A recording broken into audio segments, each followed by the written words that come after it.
Yeah, we're going to keep the intro screen on. Yeah.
Hey, everybody. Hey. Camera's over here. Wherever. Oh, the camera's over there? What's okay, up, fine. people? Hi.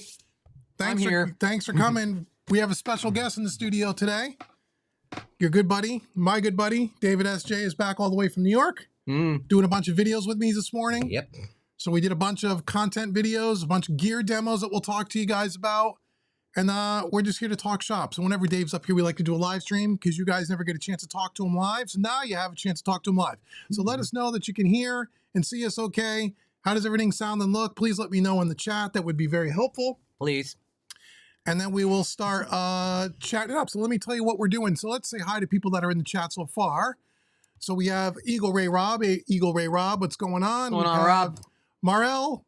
Merrill. Is that Merrill? I'm going to say Merrill. His name, James D. Cooler, is in the house. We're going to talk about him and his music. The man, the myth, the legend. So, James, we just for people want to know what we did today. So we did 3 product demos today, which we'll talk about. All 3 of them is featuring the music of good old James Smile. So that's going to be on YouTube in the next couple of weeks. And for people that want to know, the link in the description box, you can check out the Mixing Masterclass Volume 2 coming out on July 15th, which is going to be James's song, Smile. You're going to get the multi-tracks, be able to mix the song along with me. And then if you get the pro level version of that Mixing Masterclass, you're going to get a second set of James D. Cooler tracks. Yep. So James is all over Mixing Music Analog and will be for the next month or so. So we have 3 videos coming with his music. You guys are going to dig it. So good to see you, James. Hey, Robbie, what's up, buddy? Robert Good Booth, to see you Bobby as well. Booth, good to see you. Braxel, how you doing, buds? We can't hit the go button without Braxel being here. Project AMK. Good to see you. Good afternoon, sir. So people are starting to file in. So we could talk about what videos we did today. So we started with the Audioscape, the LA3, DA3A. The DA3A. That is that just came in this week. Yeah. And I unboxed it. We threw it up. We did a full 30-minute video on the longer demo. than that, probably. Yeah, two channel LA3A. Yeah, stereo LA3 with a couple extra little features added to it that make it even more flexible and amazing. Then we did the Stam audio stereo Pultec, whatever the plus model. Yeah, the stereo plus model. It's got everything and more. Amazing unit. That's going to be a really good video. And then we did what the heck are those things?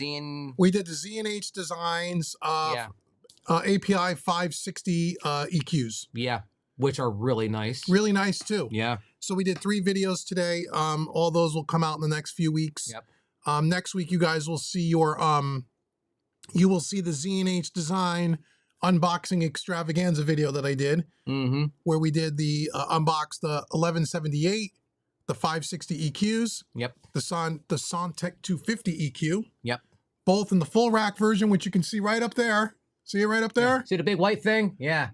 All the knobs? That's a mastering EQ. That's a mastering EQ. And then we also have the 500 series modules of that EQ in a 500 package. And all that stuff will be coming soon. Tuesday, you'll see the video of the unboxing. Yep. The videos will start rolling out after that. So a lot more videos coming. So let's see. We got a lot of cool stuff here. We said hello to Braxel. I see Cam Black says we sound good. That's good. Thank you, brother. Appreciate it. Braxel says he took back his Ferrofish A32 and got a pre-order on the new RME 1620 Pro. What is different? I don't know the RME 1620. What is different about that, Braxel, than the A32? It says all the same converters and gear for your I/O. Yeah, he's matching converters. Oh, right, because you have other RME stuff. Yeah, he's matching Is that converters. what it is? Yeah. I'm going to say that is Antelope from Belgium. Good afternoon, sir. Good afternoon. Thank you for being here. Rob is Eagle Ray Rob is very interested in the Z&H design. Yeah, that thing right up there. Yeah. I'm interested too. And, you know, it'll be interesting to see when we do that compared to the We're going to compare the sounds between the big boy and the 500 series modules. Yeah. Now, the only difference even from the front panel is that the 500 series is a 4 bands. Right. Where these are a 5 bands. Right. But even in the big boy there's overlapping frequencies. So I think everything is covered in the 500. Yeah. But we're going to see. And then those, by the way, those 500 series modules, that's going to be part of a prize giveaway for a future mixing contest. For sure. Unless I steal them from you first. unless Dave takes them when I'm not looking. Unless I unscrew them from the rack when he's not looking. And so, yeah, so we got some cool. The other piece we haven't done yet is the Stam Audio API preamps. No, but we can't do them yet, right? No, because he wants me to put they upgraded the tube. Yeah. And I have the version with the old tube. So yeah. So he wants me to put the new tube in before I do the video. Yep. So we're going to put the new tube in, and then those are going to be given away as part of a mixing contest prize pack. Those API with a tube, that's something I'm very curious about. Like, what effect is that tube circuit going to have on that, you know? Yeah. That's something I've never seen anybody do before. No. So, no, so that'll be interesting. So yeah, you guys are gonna have a chance to win some of this stuff. And if you get the Mixing Masterclass Volume 2, there's prizes given away in that. Go check that link and go check it out. Can they pre-order? You can't pre-order. Not yet. Okay. No, but you know, July 15th when it goes on sale, it will be on sale for a week, and I got on. You'll see it on the webpage. Yeah. Okay. The price is going to double within 7 days. Right. So everyone's getting like a 50% off introductory price. Get it. For the early guys. Get it, yeah. And get gals. It early. Get it early. And then while Dave's talking, I'll get the link and put it in the chat here. Honestly, at the sale price, it's a bargain. You know, I mean, it really is for what you get from a masterclass. It's a bargain. Yeah, it's like it's like 32 videos, 8 hours long. And I mean, yes, I have seen it. I will admit, yes, I've seen it. Okay. Yeah, Dave has it already. It's really good. You know, he QCs all my courses. Yeah, it's really good. I mean, the first master class was excellent. This one takes it to a whole other level. You know. So I'm going to put this link in the chat so people have it, and you guys can go check it out. Yeah, and just to blow my own horn on that one, I still take a small bit of responsibility for the master class. Because I said to him one time, you should do a course where you just let people look over your shoulder and see you do an actual client mix beginning to end, not as like, you know, not having to teach EQ and compression, but how to do a full client mix top to bottom. And you took that idea and blew it up into something I wasn't expecting it to be. Thanks, man. Yeah, so that's really cool. So it really is a client mix, and the client is really James D. Cooler. Yeah. So we took his song, I took his producer mix, their kind of rough mix. We used that as our guide, and we talked less about, I mean, certainly all about mixing, but more about, we have a producer mix, we're working with a client. Yeah. How do we get the sounds to beat the mix, to beat the rough? Yeah. You know, and all that thought process, and you know, and tone shaping and picking different EQs and different compressors and why, all done in the box. Yeah. But then there's also an analog mini course that came along with it too. I mixed it then on the console and did a 2-part video, like an hour and a half. It's like an hour and a half long. Yeah. Where you see it all mixed analog.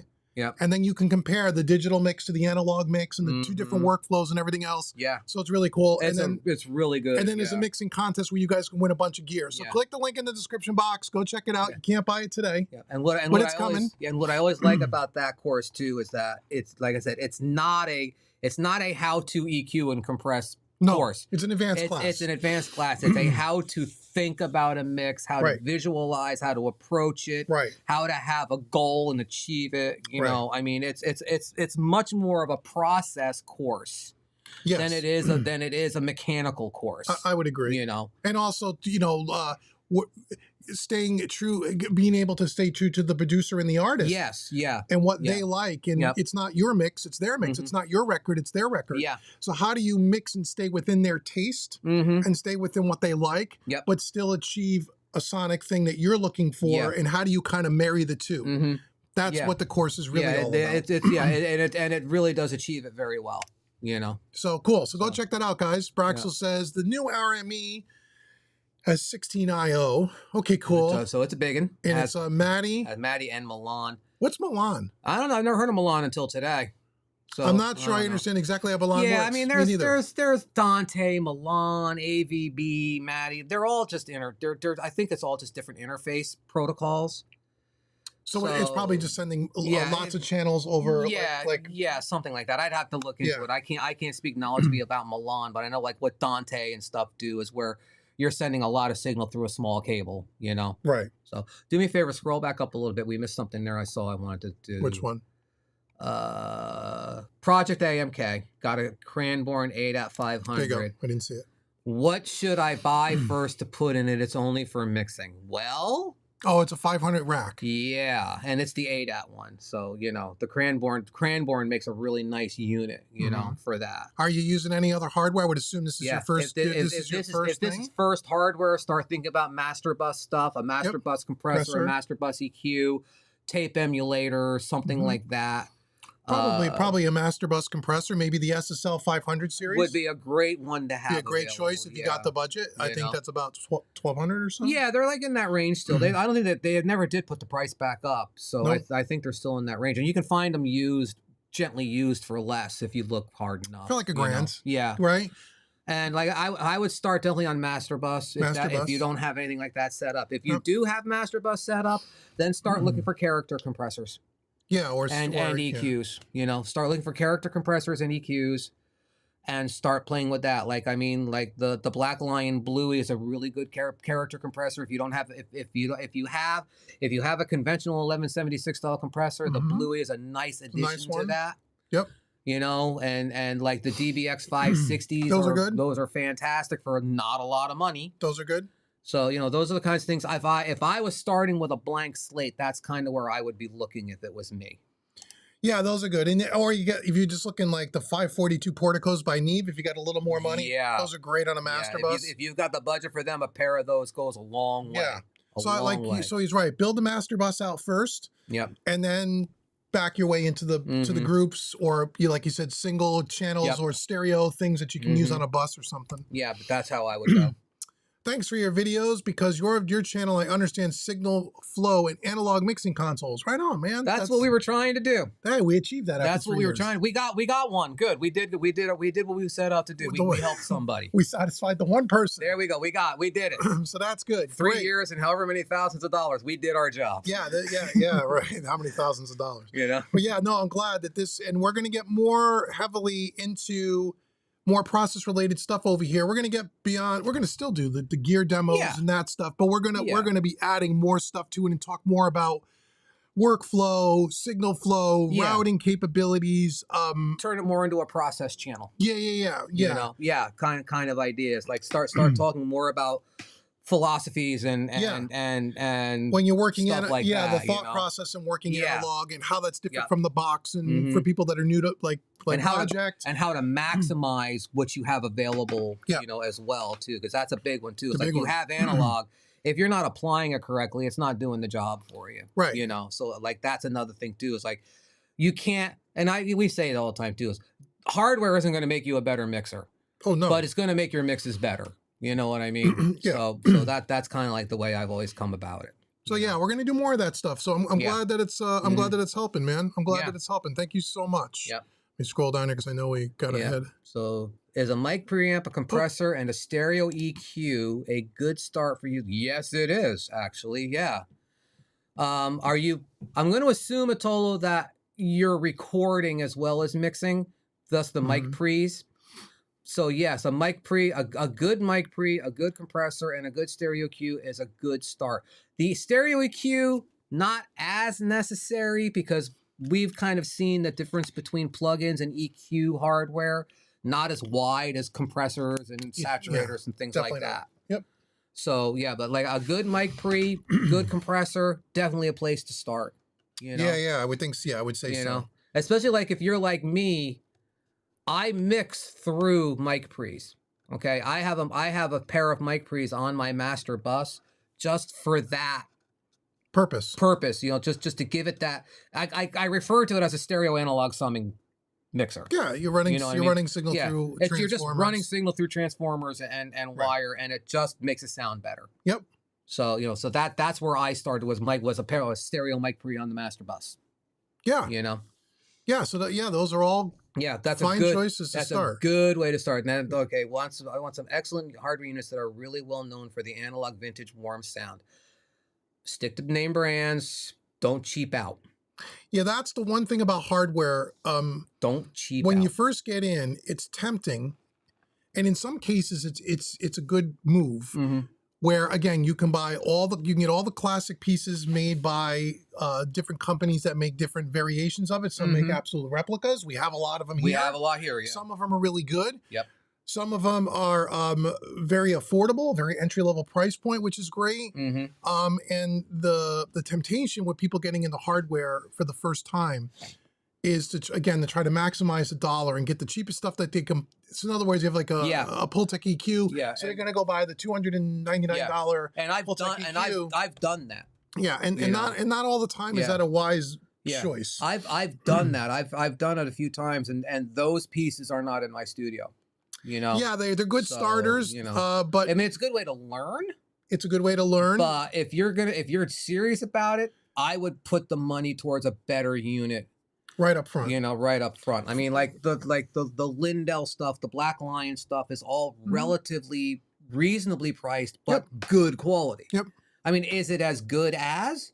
No. You're never going to hear me say that my Black Lion compressors are as good as what you have over here.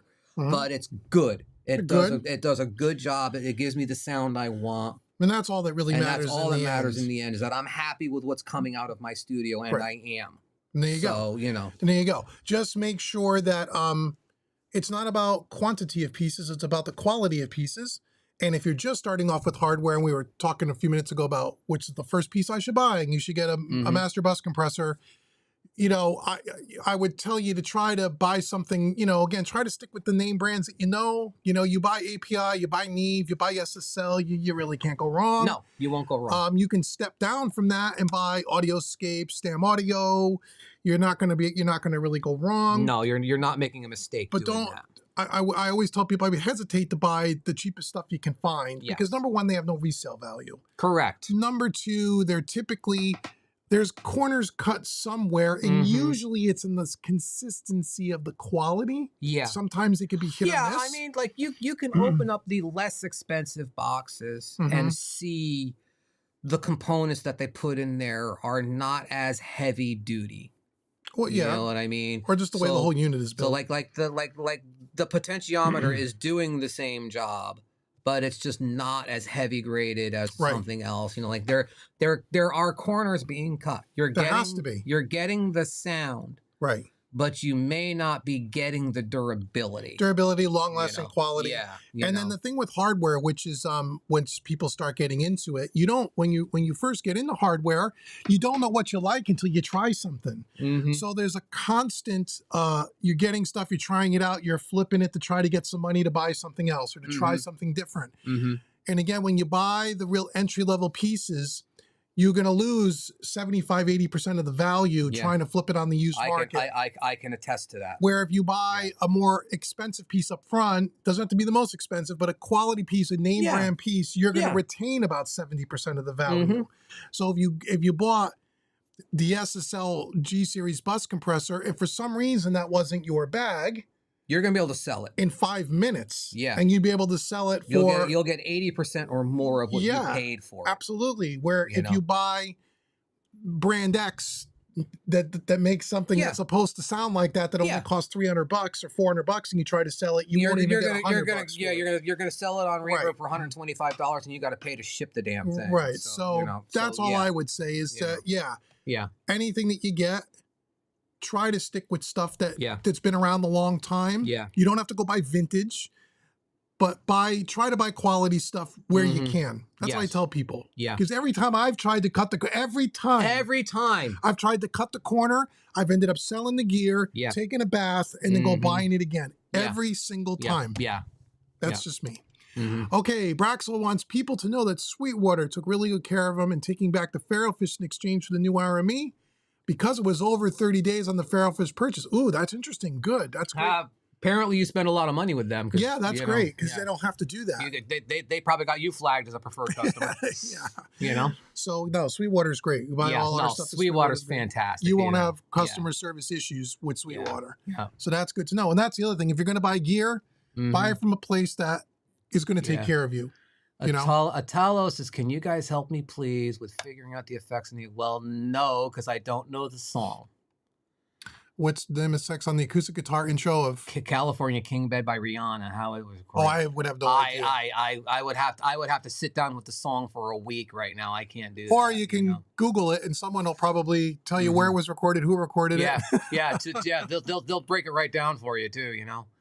Project AMK, I used the Milan and the Parachute as an anti-tank weapon. No, it's not that. I mean, although I would imagine that there are some studio owners out there that wouldn't mind having a bazooka in the studio. Okay. That's that new that's that new, what's that called? That dynamic smart EQ. What is that? Yeah, that Cranbourne HE2. Yeah. That's the big rack that we saw at NAMM. Yeah, I know. The kind of that I kind of wanted. But no, you know. And he bought 2 API 500 series. 500Bs. Oh, cool. Yeah. API's got 550B. Yeah, no, it's you got good stuff there, Brax. You really do. You know, you really do. Okay, great. Good. Project name. So project is mainly on the master bus. Yeah, that's always, we preach, always where you start is on the master bus. I would start. And then you work your way out from there. But you always you know, like even just like the SSL Fusion. Yeah, that's another good choice. Or the MBT on the master bus. It's a good place to start. And for some people, finish. Yeah, because you got the 4 or 5 modules, and you got some saturation, some EQ, some compression, some widening. You got everything you need. And like I said, for a lot of people, it's a good place to start and finish. Yeah. You know, I mean, like me, like I have a master bus setup that's insane, but I'm perfectly content with it. So, you know. But you're not just starting. No, and like I said, and it was my 3rd attempt as well, too, you know. Yeah. So, you know. Right. So, no, write down those choices, go to Sweetwater. And thankfully, I was able to flip my SSL Fusion for, like you said, I'm 75% of what I paid for it, I flipped it for. Because it's a popular piece. And you know, it was easy to move. And what I have now is amazing, and I'm not planning on changing that anytime soon. Right. You say that now, but, you know. I'm curious to know how the Stam Audio Pultec will compare against sonically to the mastering edition of the AudioScape Pultec. I think I'd prefer 2 mono Pultecs instead of 1 stereo. Yeah, I have both. I don't have the the mastering one. Not on the AudioScape. On the Stam, we do. Is the only difference with the AudioScape one that it has click knobs instead of? Yeah, it's stepped. But it's still just a Pultec. I believe so. Okay, yeah. All right, so then I'm not gonna blow the video we just spent all morning making, but I will say that the Stam Audio Pultec that we have in here is something that I would very much like to have. That much I will say. Yeah, it's got more features than the AudioScape one does. But again, the AudioScape one is $1,000. This is almost $3,000. Yes, but then again, you know, 1 stereo, you could buy 2 AudioScapes for $2,000. Yeah, the Stam Audio is almost $3,000. But the Stam Audio has more stuff in it. Yeah, so you got to decide. You know, that's again it. And again, it's a real estate thing too. You go buy 2 single channel, you know, Pultecs, that's 6 rack spaces. This is doing a stereo job in 3 rack spaces. So if real estate's an issue, which I'm pretty sure for all of us it is, it's a definite consideration, if nothing else, to do that. Sonically, they're going to sound very, very similar. We haven't compared them side by side, but I use both of them all the time, and I can tell you they both sound like Pultecs. Sound like a Pultec to me, man. So I wouldn't want to make a living off the difference between the 2 units. Now, you having 2 mono ones. Is good if you want to put them on mono sources. Yeah, you can't run the Stam dual mono. So that's something I guess to consider as well. Yes, I agree with that. Depends on your needs. Atala says he's recording. He has a UAD X8, good choice, and a UAD mic, good choice. Yep. So definitely moving into preamp and compression. Definitely your next move. He's got the cappies coming in. LC25s. Okay. Which are nice. Oh, come on, Broxel. Break out the frickin' soldering iron and build the damn things, man. Come on. What are you doing? The way in the build. Waiting on resistance to build. Build your own. Hey, Cam Black, how are you? Any thoughts on the handsome audio Zulu? I've heard of it, but I've never used it. New on me, man. My thought is never heard of it. Don't know. Heard of it, but I don't know. Yeah. No thoughts on it because I don't know. I've never used it. Yeah. See, Braxel learned it. I think, he uses the preamps on the mix bus. Yeah. It just does something. A lot of people do that. Yeah, it just does something. Altola makes EDM with acoustic instruments. That's a contradiction in terms. You want natural good blend between acoustics and electronic in the box sound. Yeah, you're working your way towards it. For sure. Yeah, the gear we talked about will certainly achieve that. You don't have to worry about that. I think I'm going to break down and buy the damn Trinnov. I really hope it's going to make a major difference. It does. It makes a difference. But then again, any room correction is going to make a difference. If you're not using room correction, using some kind of room correction is going to make a huge difference. Yeah, the only advantage was more than one advantage, but the big advantage of the Trinnov is the phase correction that the other products don't do. They don't have that, and that's huge. Yep.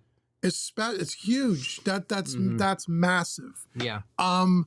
And there's other features in it that you may not need, like you can use the monitor controller, you can switch speakers. There's other things you can do.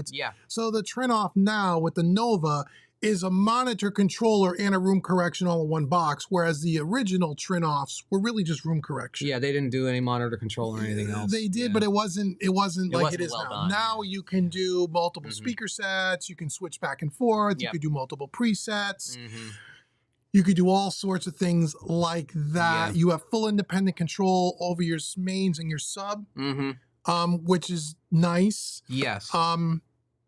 And so, so I tell everyone, if you have, like Braxel's got a lot of gear, if you have a lot of gear, like if you have a lot of hardware, even if you don't have a console, and you got, I don't know, $20,000, $30,000, $40,000 north of hardware in your studio. And a really good set of speakers. And a good set of speakers. Even if you don't have a great set of speakers, just a good set of speakers, that you'd be foolish not to buy a Trinnov. Yeah. It's the best money I've ever spent. Yep. It does make a huge... And here's the other thing, Braxel, again, buy it from Sweetwater. Now they carry the Nova. You can return it. But I can tell you, I've talked to Trinnov. They said they've never had a person ever return one. Never returned one. Yep. They don't return them. When he would go on, when Antoine from Trinnov that I know, he to this day, he goes around, he'll do demos in studios. Like studios will say, man, it's, $6,000, $7,000, whatever it is. Yeah.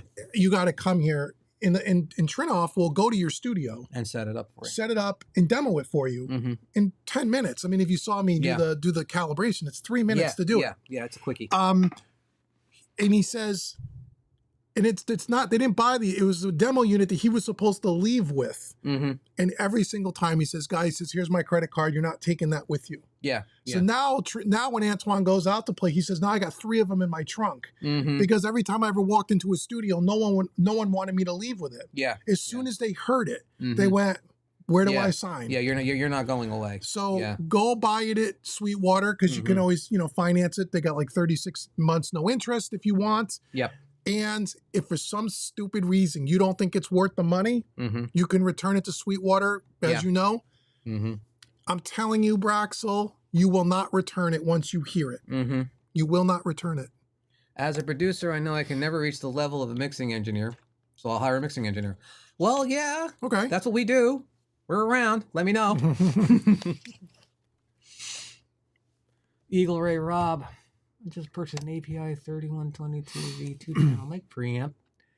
API is a special. Yeah, they do. They have a sound all of their own, Yeah, we were talking about API today when we were doing the 560s. Yeah, there's a sound. They just do their thing, Did you see that Stam is a CL1B? Yeah, I saw that. Yeah, I saw that. It's pretty cool. There may be one coming soon. Maybe. We got a lot of product coming from Stam at one point. Yep. Yeah. You know who else makes a CL1B now is Warm Audio. Yeah. They just put, not just, but recently. Yeah, no, they came out with one too, yeah. Yeah, I don't know. Yeah. I've never heard it, but they're doing one too. See, Project AMK agrees with you, Braxel. Get it, break out the soldering iron. Let's go. Make your own. Okay, let's see. Anything? Yeah, make sure you guys, if we missed anything, make sure you guys are typing away. Yeah. So many people are floating around in here. I can't see it from eCam. Ooh, got a lot of crap going on there. 24 in the room, 25 in the room. There we go. 25 people here. That's cool, man. We caught up to the bottom of the freaking chat already. Come on, guys. Well, what are we doing here? There's a delay. There's a big delay. Yeah, I know. eCam. Yeah. So that's what we got going on. I mean, we got a lot of stuff coming up video-wise. Tons of videos coming. Yeah. And you got a lot of work ahead of you too with the courses and stuff. A lot of courses coming. Mixing hybrid courses are coming towards the end of this year. Yep. You got 2 of them? 2. Mixing hybrid country will be next. sometime in September that will come out. Yep. Again, we'll do a mixing contest. We're going to be giving away probably a pair of the Stam Audio Pre's, maybe even those Soundtech 500 series EQs. If I don't steal them first. If you don't steal them first. Plus, we got a couple of Stam Audio SSL bus compressors that we may be giving away. Yeah. Eagle Ray Rob raises an interesting point because I can attest to this too. There you go. Okay. The fact that I am not I'm not be able to unhear it is why I'm a little afraid to. I can attest to that. The first time I sat, told the story before, but the first time I sat in this room when he had that Trinnov set up, we had I had it up on the screen and I was just clicking it on and off, and just totally be fucking mind blown. Yeah, I mean, it was like I'm just sitting here. That's what I said. Click it on, click it off, click it on, and I am just like jaw on the floor. Yeah, it's a big difference. You know, and it was like, that's when I went home and set up room correction in my studio. Like, there's no way I can not now, you know? Yeah, I mean, if you go watch the original unboxing videos I did for the very first Trinnov, I was skeptical too. Yeah. I said it in the video, and I didn't get, you know, I bought the Trinnov. They didn't give me a Trinnov. Yeah. Now that Trinnov was almost $6,000. Yeah. And then I did a second video and said, you'd be a fool not to buy this thing. James is good. I gotta scroll up though. I think we were there. Something. No, we were there. Not so. Oh yeah, no, we're good. James, thinking about getting a de-esser for my vocal chain. Yes. Period. Recording through it. Sure, why not? Lightly though, James. Lightly. The SPL 501. Yep, we got that. We got that one here. Yeah, I have one in mine. You have, I think, 2 in yours. Yep. Yeah, it's perfect. I mean, they're $500 or something like that. They're like $450, $500. Yeah, they're pretty cheap. Put one in there and use it. Period. Just don't get crazy with it, because a de-esser can just take all the life out of a fucking vocal if you get crazy with it. And honestly, just from mixing a few of your songs already, you don't have unless you de-essed it before, because you prepped the sessions for me. Yeah, if you're doing a lot of vocal processing before we see it. Yeah, I don't know if he did or not, but if he didn't, you don't really have an S problem in the stuff that I've listened to. Yeah. So you might have fixed it and then sent it to me. So but yeah, a de-esser, just go light, because once you hit it too hard, it really dulls things up quite a bit. And yeah, you can put a bunch of top end EQ in there, but yeah, I wouldn't want to go over. I wouldn't overdo it. Yeah, I mean, like with that kind of a thing, if you've got the knob more than halfway, you went too far. You know. Yeah, you just want just want the light to just flicker. Yeah, you just want the signal light to just flicker just when you hit it. So yeah, the DS Mark II, it is a set and forget. It really is. If you're not changing if you're putting it on your input chain, if you're not changing your mic levels, you set that and walk away. You don't even think about it again. Yeah, you just kiss it, and it's nice. Yeah, go grab one. It'll do the job for you perfect. Yep. The Phoenix Gyrator. I don't know. Never heard of him. I don't know. Did we ever talk about that? I don't think I ever talked to one. I miss what your take is. I don't think we've ever talked about it because I don't know it. Yeah, I don't know the unit, bud. Or else I would tell you. Yeah. Maybe that was another channel you were watching. Yeah, studio. I used direct room correction. Hey, it's room correction, bro. Use it. If you're using it and you like it, then you're good to go. Yep. Go. Oh, what's the question? The Neve Tape 542. How do they sound in comparison with the UAD plugins? Well, the UAD doesn't make a They don't. Well, they make a tape machine. Yeah. They make a tape machine plugin. Flat out, yes, you need 2. Flat out, how do they sound? The Neve 542 sounds great. They're amazing. Do they sound better in the plugin? Yeah.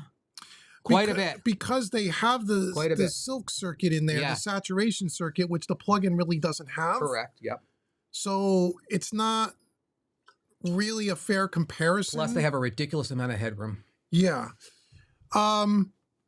If I had to pick one or the other and money wasn't the issue, because there's a big cost difference between those two things you're asking about, then I would say go with the Neve tapes. If you're in the hardware and you're going to throw it on your master bus, then you can do that. Yeah, if your budget can withstand $1,600, go with them. Then you won't be disappointed. You won't be disappointed with them. But the UAD plugin, the tape machine plugins are really good too. Yeah, I like the ATR 102.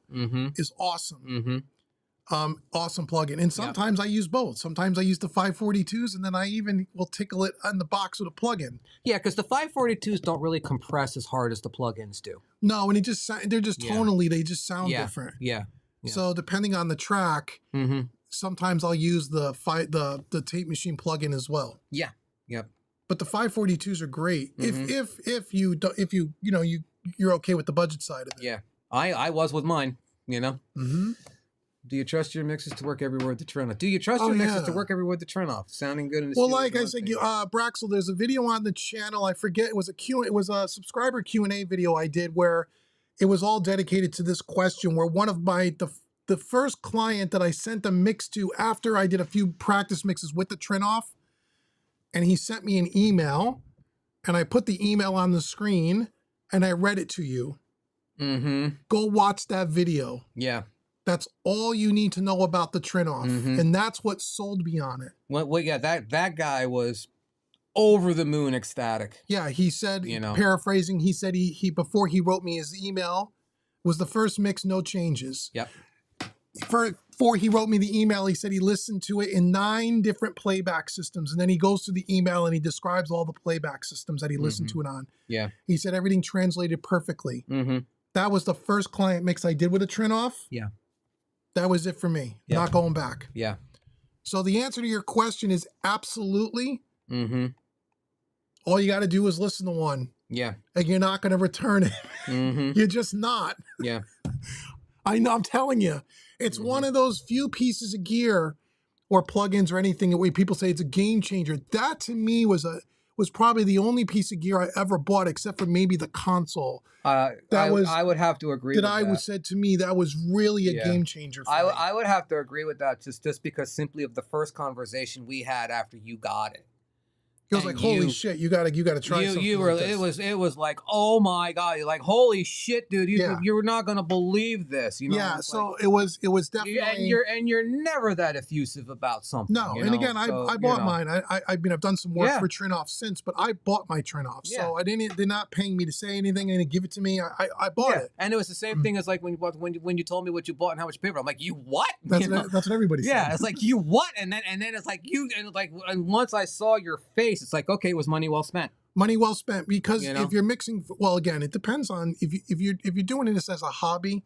Okay, what's a little, it may be a little different if you don't have the budget. You don't need something like that. But if you're doing it as a business, which I do, the fact that it saves me, I don't have to check my mix on anything other than my Focals. Yes, I'll throw it on my little Bluetooth at the very end. Yeah.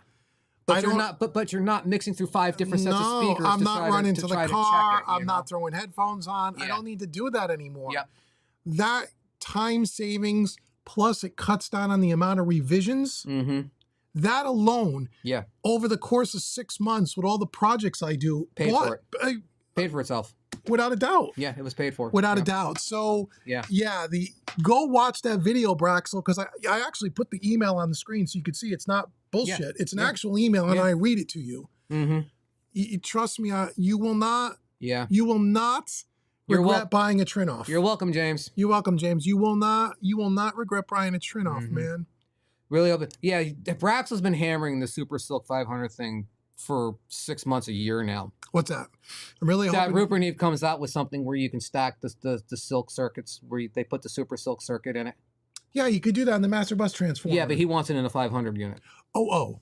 You know, but he's been hammering that for 6 months or a year now. Yeah, that's a great idea. They'll come out with it sooner or later. It's a great idea. But, I mean, believe me when I tell you, Rupert Neve Designs is not sitting there trying to think up ideas for shit to build, okay? They probably got years worth of development work ahead of them that, you know. So, that's another unit by Behringer, another one that's got a lot of hype. Behringer does, I mean, Behringer is one of those things I always get torn up about, I'm not torn up at all. I'll never buy their stuff. Yeah, I know. I knew you were going to say that. But Behringer's one of those things I get torn up about, because it's like, they're doing some really cool stuff, but it's really cheap. That's kind of circles around what we were talking about earlier. Yeah, when you touch it, it feels cheap, and like like their version of the Aphex 204. I mean, you pick up an Aphex 204 and you're holding something in your hand. Yeah. You pick up their version of the Aphex 204 and it's like picking up this keyboard. Yeah. You know? Well, their newer stuff might be better. I don't know. Yeah. They also just put out a stereo 1073 clone. Yep. But again, I haven't touched it. I don't need it, and I'm not going to get it. So, but it's like my whole thing with it is, it's like you pay $200 for the Behringer, or pay, like, let's talk about a 1073 clone. You pay $200 for a Behringer, or $150 for a Behringer, or you pay $450 for a Heritage Audio or something like that. You know what I mean? Or I can't think of the name of the one I have in my own studio right now. My brain just shut I don't think Behringer makes a 500 series of a pre. They're making the full rack. Yeah, but this is what I'm saying though. It's like, I mean, probably $1,000 or so. Pay double and get something better. You know what I mean? Just to me. Yeah, I don't know what the I don't know if their 33609 is going to be any good. I know it's got a lot of traction on YouTube. But I don't know what to say about it. It might be great. I don't know. Yeah. But you're never going to know. Because you're not going to go back. I don't need one. What would I need? What would I do with that thing? Yeah, and I'm not going to go. I'm not stepping back down to Behringer from where I am now. So no, I won't even do that with warm audio. Why am I going to do it with Behringer? You know. But you know what? It might be fantastic, and if it's awesome and you love it, hey, great. Yeah, I mean, sorry. I should apologize to you, studio, because you know, like I'm not trying to disparage what you do and what your experience is. Everybody's got their own. Everybody's got their own thing. It's just something that I just don't feel attached to. You know what I mean? I'm not attracted to that. You know? Yeah, but if someone brought one in here and wanted me to try it and I was blown away, I would get on video and say, hey, this thing is awesome. Yeah. But I don't know. But I just, you know. Kiev Audio. Braxel, the Rupert Neve MBT Kiev plugin is why he owns an MBT. Yeah, that fuse plug, that end fuse is great plugin. He did the plugin first. It's a great plugin. Yeah, he did the plugin first, then he went and bought an MBT. Yeah. You know, so I mean, yeah, we know, you know, but yeah. And the hardware is better than the plugin anyway. I've listened to them. Well, yeah, but the plugin's really good. The plugin represented itself to the point where you had to go out and buy the hardware. So it is good. I will say it was good. I was very surprised when I heard it. Yeah. It was really good. Yep. The mic for the Trinnov is so damn expensive. Too bad you cannot rent one. Yeah, well, you know. You got to buy it as a package. It's a package. Yeah, you get a better deal if you buy it and the unit together. Yeah, so. The only reason why they sell them separately, people think you can use any old measurement microphone. You can't. It won't work. Yeah. It won't even physically work. Yeah, that doesn't that have some kind of interface thing with the microphone? Yeah, it does. The only reason why they sell the mic separately is because, let's say your studio has multiple mix rooms. You only have to buy the Trinnov box, and you only have to buy the microphone once. Right. And you can register to each one of your hardware units, so you don't have to buy the mic 4 times or 3 times. That's the reason. But that's what makes the measurements, because of that design of that microphone with the 4 capsule heads. Yeah. That is the reason why the accuracy of that unit is so superior from anything else. But that thing is also doing with the phase correct. That's what that microphone is designed to do. It does that. It does delay compensate. It does everything. So it is expensive. No doubt. Yeah. But you got to have it, unfortunately. To get anything out of the unit, you got to have it. Yeah. Hey, Jeremy, what's up, brother? Jeremy Colleen, the Trinnov unit is the best purchase ever made from a studio. See, another one attesting to it. You know, I mean, everybody you talk to says the same thing. You know, and I thought it was all BS when I bought one. I said it on video. I said, and I bought it from Vintage Game because at the time Sweetwater didn't sell them. Trinnov. Yeah. And I said to the guy, "This is $6,000, man." He says, he said the same thing we're telling you. Yeah. He says, "I'm telling you, I'll give you 45 days. Send it back. I'll give you your money back." Yep. I promise you. You're not going to send it back. I've never had a person come into this store and send one back, and I sell a ton of these things. Yeah. I said, okay, I'll try it. There's no reason not to at that point. So I got my Vintage King card out. He gave me, 18 months with no interest or whatever it was. Yeah. And I tried it, and as soon as I heard it, and I just said, wait a second. Yeah. To the point where I contacted Trinnov and said, this product is so good. How come nobody on YouTube is really talking about it? Yeah. And that's how I developed a relationship with them. And did some work with them since then. Were you the first? No, I don't think I was the first, but there's only was a handful of videos. Most of them were done by the Trinnov company. Yeah, yeah. But I think I was one of the first independent people. You were one of the first real testimonials that actually bought one and then did a YouTube video. Yeah. And so then I contacted Trinnov, developed a relationship with them, and done some work with them, and they've been very good to me. But but it was only because I bought it and loved it. Yeah. Yeah. So I wouldn't tell you that. And also, the fact too that you have the class to tell the company how good they did. You know what I mean? Like, it's a fantastic product. Yeah. You know, so you know, it's unbelievable. I said, how come I don't know? And I didn't realize that Trinnov. We'll get to the next question. Trinnov has been around and in movie theaters and Dolby Sound. They've been doing this for decades. Yeah. And all the big what's his name? Lucasfilm and the guy that did Star Wars. His theaters. They all have Trinnovs in their theater systems. That's really where their start was. Yeah. And then they started coming into the pro audio world and control rooms and that kind of stuff. Yeah, and those guys are going to, especially for movie sound, those guys are going to invest as much money as necessary. Oh, those are big box systems. You know, yeah. But we got to remember they got 65 speakers in the room, and to be able to do that is unbelievable. Yeah. So they're mixing like 9.1 sound. You know. Well, now it's Atmos. Now it's Atmos. Even more complicated. So yeah. Interested in the Mag EQ? Yeah, it's a great EQ. Weren't you thinking about getting one? Yeah, I always every time I put it in my shopping cart, it comes back out again. Dude, try not to spend the money. Because I use the plug-in. Even when I mix analog, it sits on my print track, and I'll use a touch of that airband. A touch of the sub, which is 10 hertz. Sometimes a little bit of 2.5. Yeah. It just. I want the hardware. I keep putting it in the basket, taking it out. Something else comes up instead. Yeah, I get you. You know, sooner or later you'll have it in the cart and you'll hit the go button. Probably at some point in time. You know. Two interesting model Pultecs versus stereo units. I occasionally track, and I like to have two units for tracking. Makes total sense. Total sense. Yeah, makes absolute sense then. Now, again, Eagle Ray. Stam does make mono versions of the Pultec. Yeah, he makes like 4 different configurations of it. So you may find that you can get some of the additional goodies that maybe aren't in the other Pultecs in a mono unit. Yeah, that'll satisfy your needs. I don't know. Yeah, either that or you could think about just a couple 500 unit Pultecs for that. You know what I mean? So you're not giving up all the real estate. I got those. Got one of those too. Those are great. Yeah, they're really good too. They're really good. Took a chance to bear and enjoy. Yeah, I get what he's saying. It's the same thing as I'm not going to utter the name, but it's the same thing as another manufacturer that we talk about on here all the time. If it works for you, it works for you. Keep it by it. Because I don't feel that it works for me, it doesn't mean that it's not going to work for somebody else. Whatever. At the end of the day, whatever makes it sound good.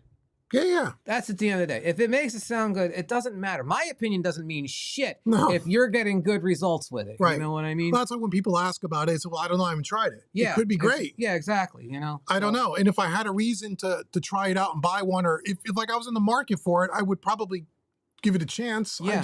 I'm not in the market for it. Like I already got one of those. And it is kind of humbling from my point of view to sit here and have people like actually trust my opinion about shit. Yeah. So you got to tell. We're only going to talk from experience. I'm not going to tell you. I'm not going to tell you that this thing's a piece of shit. When I've never had it in my hand, I've never used it. I can't do that. That's not how we're going to roll on this channel.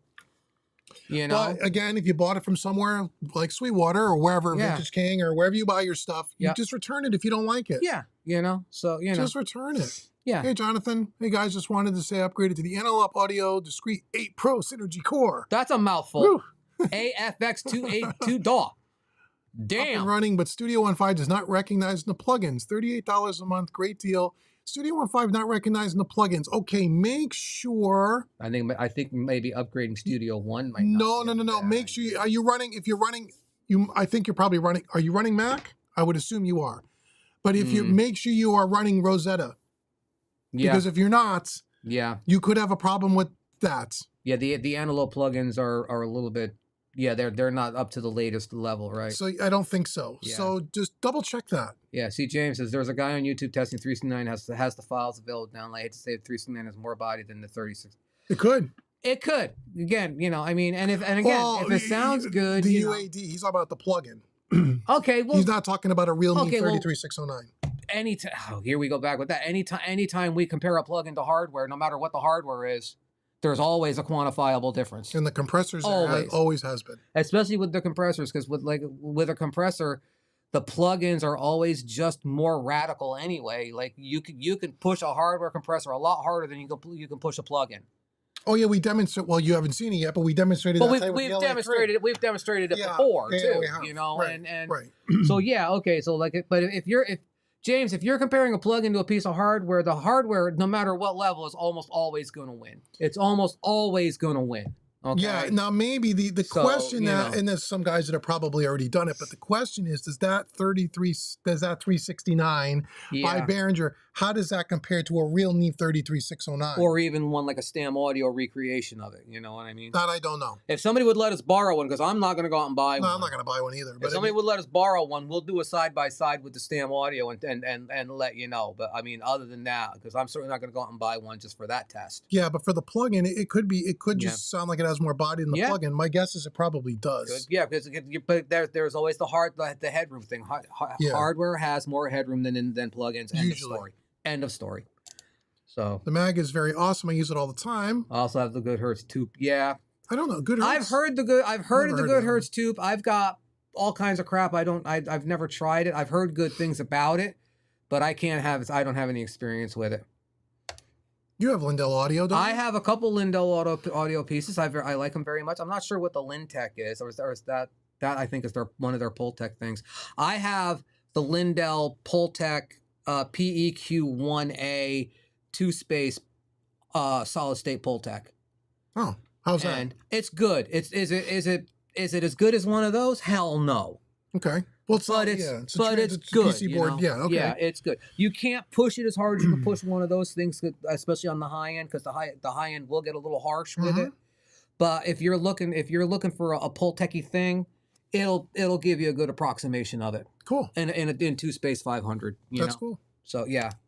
Hey John, how you doing, buddy? Does your SSL add any tone? I'm looking for purchasing a large format console. Looking at the 2448 API is great too. I've never used it, but I mean, I would think you'd be a little.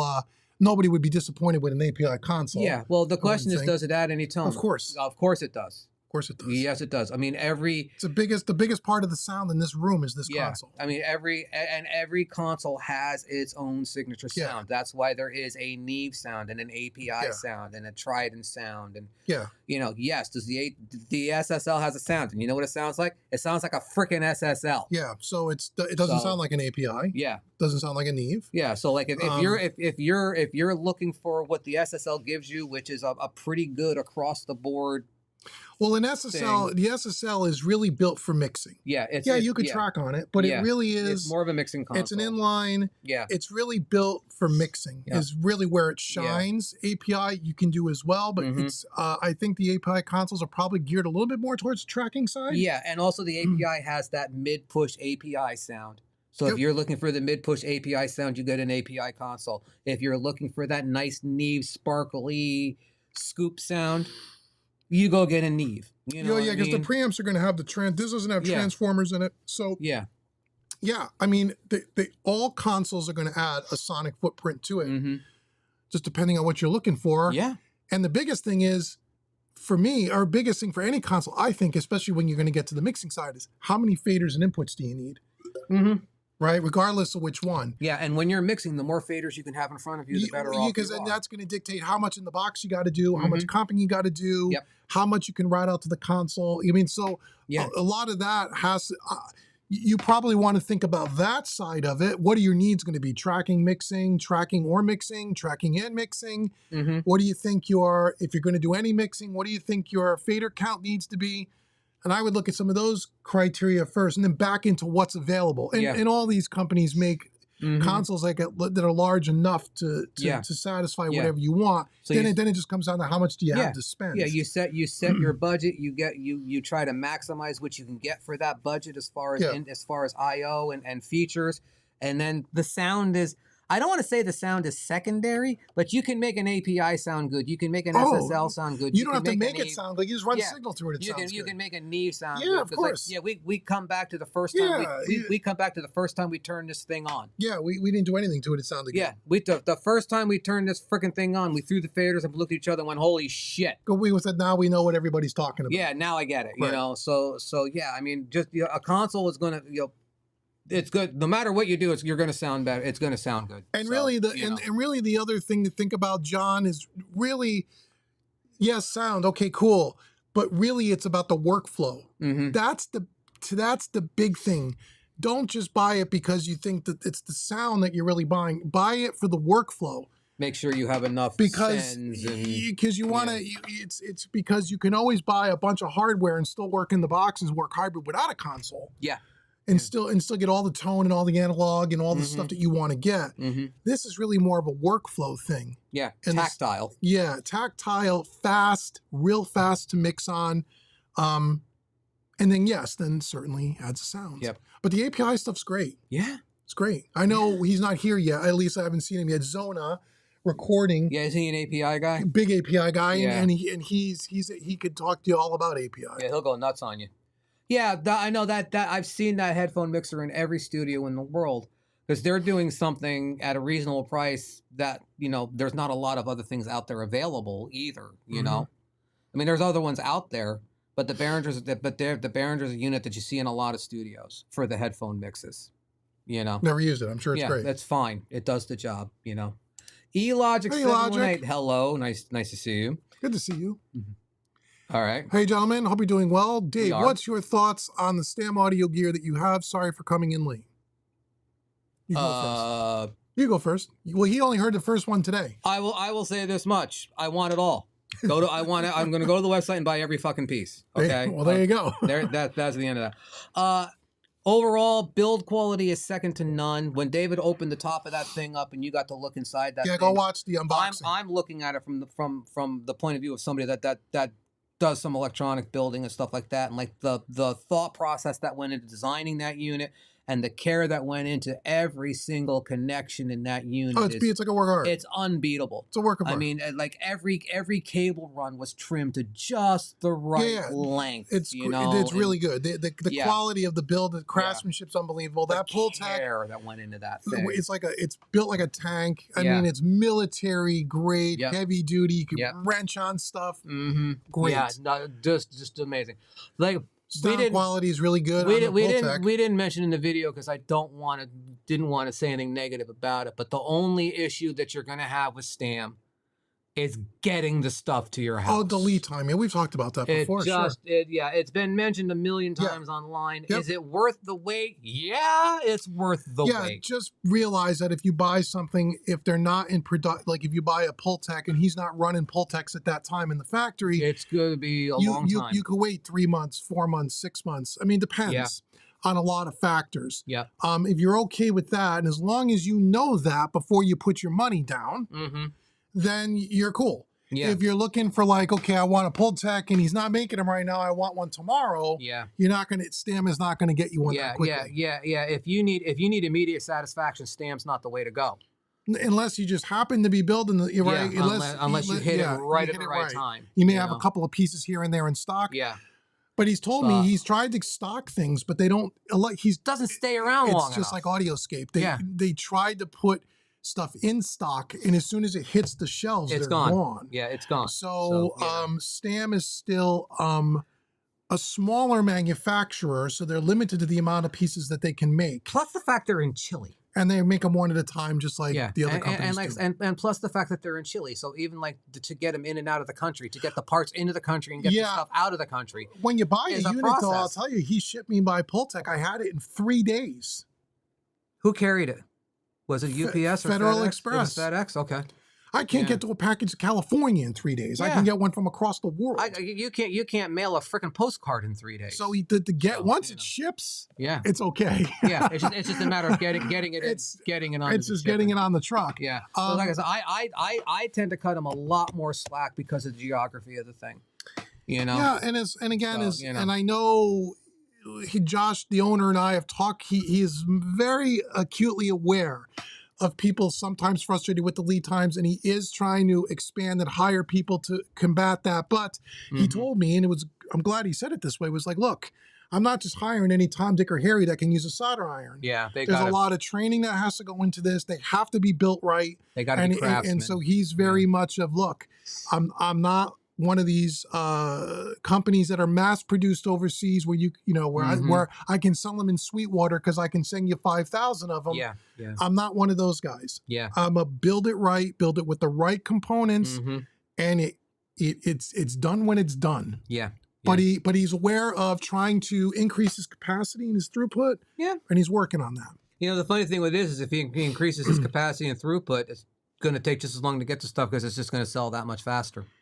Which is a good problem to have. Which is a great problem to have. But that's the same problem AudioScape It's the same problem AudioScape And then has. AudioScape got a brand new facility. They've expanded. They've taken a couple of years to grow. And now their lead times are a lot shorter. Yeah. And they're actually building inventory now, too. Yes, they are. And you can buy something that maybe is not in their production line today. Yeah. And you could get it in 2 weeks. Where it used to be kind of like Stam. It could be 2 months away. Yeah. Yeah. But Stam is hasn't gotten to that level yet. But give him time. Yeah. If he keeps building stuff like that. He makes good stuff. He'll be fine. So he got that, and then I have the 33609, his version of the 33609, and that's a great compressor. Yeah. Great compressor. So yeah, I like the Stam stuff. I think it's really good. It's on the level. It's like an AudioScape-esque company. It's that quality. It's true, accurate replicas built high quality. Extremely high quality. The difference with Stam is he has some extra goodies in his on certain models. Yeah, he's not afraid to play with the concept. Yeah, that's where AudioScape seems to be more true to the classics. Yeah, although that LA3A does have a couple extra features. I was just going to say, right, except for a couple of their new pieces. Okay, so he's actually starting that too. But then again, all the other pieces we have in here are like the true recreations of the hardware. So and they're great. The LA3A is honestly the first time I've ever seen an extra feature added to one of his pieces. So that's a Stam audio. And the other side of that too is like the extra features that he added are incredibly usable. Very, very useful features. So you've actually improved the original design in such a way that you didn't detract from the original design. Stam Audio is in that same boat where he has improved the original design without detracting from it. And some of the extra features like on that Pultec are killer. They're amazing features. They're killer. They just took something that was already really, really iconic and made it better. That's a fantastic unit. Yeah. It really is. So, plugins are a great way to find hardware you'll love. Yeah, it's true. I use Slate VMS and always pick the same 2 mic emulations for clients. I got the Stam hardware versions, a great decision. Awesome, man. See? Good man. You know what I mean? Yeah, that virtual mic system is really good. Yeah, that's also the danger of plugins. It's because like the plugin, I want this, and this, and then the things blow up on you anyway. You know what I mean? So it's like picking those pieces that are iconic, that are timeless. Yeah. That when you get them in, you're not going to look at it a year from now and go, I don't want that, or I don't need that, or I don't use that, Yeah, I mean, if you go to the major studios anywhere in the world, they have the same stuff. There's a half a dozen, 10 pieces that are in every single room. Yeah. And they've been in every single room for 50 years. There's a reason why they're on all these records. You got your 1176s, your LA2As, you got your distressors, you've got your Pultecs. I mean, these things are iconic and they're timeless. Yeah. And you can't make them sound bad. No, and that's the reason why everybody uses them. Yeah. There's a reason why they've been around all this time. Yeah. And in new companies like Stam or like AudioScape or even like, Behringer and Warm Audio, they wouldn't be, if there wasn't a high demand for that stuff, they wouldn't be making them. Yeah, if people didn't want it, they wouldn't be there. And try to buy vintage ones. They're very expensive. But even then, you're buying a maintenance nightmare sometimes. Well, you can also be buying a piece of history. Yeah, true. Which is kind of cool. Yeah, like this. Right? Hey, listen, if you gave me the Pultec that Elvis sang through, okay, I'm good. All right. But then it wouldn't be in the studio. It would be on the freaking wall. This is the Pultec that Elvis sang through. Right. You know what I mean? So you got to take this one because I don't have any experience with a summing mixer at all. What is your honest opinion about summing mixers and how you would apply to the mix? Okay, so summing mixers, depending on the summing mixer, I've used some in the past. I feel like unless you have a very specific brand in mind that might do something a little different, I'm only speaking from the ones that I've used, are limiting in the feature set. So basically a summing mixer is nothing more than a box that you run your stems or your buses or your audio channels out of your DAW into that box, cook it through some transformers and hardware or tubes, depending on the summing mixer, and then putting it back in the DAW, so you're putting some of that analog flavor on there. Right. But a lot of times they're one-trick ponies. It is what it is. Mm-hmm. Where to me, I think if you were going to spend money to get that analog sound, I think you would be better served to do what we kind of talked about a little earlier, which was start on your master bus, get a good master bus compressor, a good color box like a Fusion S, maybe a cool, EQ or something if you wanted a Pultec or whatever we're talking about, and run your whole mix through that. I think you're going to achieve, if not the same more, you're going to have more, I think you're going to have more audible impact on the audio than just running it through a summing mixer. Now, there are some real high-end summing mixers by like EMI and some where they got a lot of hand-built, hand-wired, full of transformers, you know. Real character box. Yeah, that might be different. But some of those boxes are $5-6 grand for 16 tracks, 16 8 stereo buses. Yeah. I just think that that's a cool option. Yeah. I've always referred to my thing with the preamp on the master bus as a stereo summing mixer, because it's doing exactly what a summing mixer does just on your master bus. Yeah, and you're cooking the audio through some analog gear. You're just cooking. Yeah, like you say, you're cooking the audio analog. You don't have to do it spread across 16 channels if you can do it on the master bus. To me. Yeah, it's a little different, but I get you're right. Yeah. And so, but I know people that have like the new Neve one, the Orbit or the Pluto or some space thing. Neve makes a new summing mixer that a few of my students have. Love it. Yeah. I've never heard it. Yeah. Love it. Yeah. I think that may have the silk in it. It's got some stuff in it that they just love, that 16 channel. And it's a Neve. It may be fantastic. It's probably got, I'm sure it's got transformers in it. Yeah. But I don't know. I guess to me, it seems to add a lot of complication setup wise for something that you can do simpler. You know what I mean? Yeah, I guess it's a little bit more of a routing thing, but I just think you get more bang for the buck on the master bus. Yeah, I have to agree with that. I do have to agree. Unless it was a very specific summing mixer box that had a bunch of shit in it that you said that this is what I'm looking for. This is cool. Yeah, you know what I mean? Yeah, this is what I'm looking for. If you have that, then go for it. But if you're expecting to put it on there and just have it do something transformative, you can get that on the master bus. Yeah. So unless you're looking for something specific. Yeah. So when someone will ask me about what do I think about a size? Well, what are you looking to achieve? That's the first question. Yeah. And then based on that answer, I'd say, maybe the summing mixer makes sense. Yeah. More times than not, it's like, well, wait a minute. Let's go down the master bus road. You're probably going to be better suited that way. But I don't have a bad opinion about it. I just feel there's a more economical way to spend the money to get more analog thing in it. Yeah, because I was actually thinking at one point in time about the Dangerous. They have an 8-channel. Yeah, the D-Box, I used to use it. Yeah, the 8-channel, which I could have used when I had the Fusion the expander, the Claret expansion unit. I was thinking I could actually run one of those, and then I just decided not to. It just felt like it was going to just complicate things too much. Yeah, I had it. I used it. It didn't really. What the D-Box, at least at the time, I know they've probably upgraded the unit over the years, but it was more of a monitor controller. Yeah. It was like a front end of a studio with a monitor controller and an 8-channel summer in there. Yeah.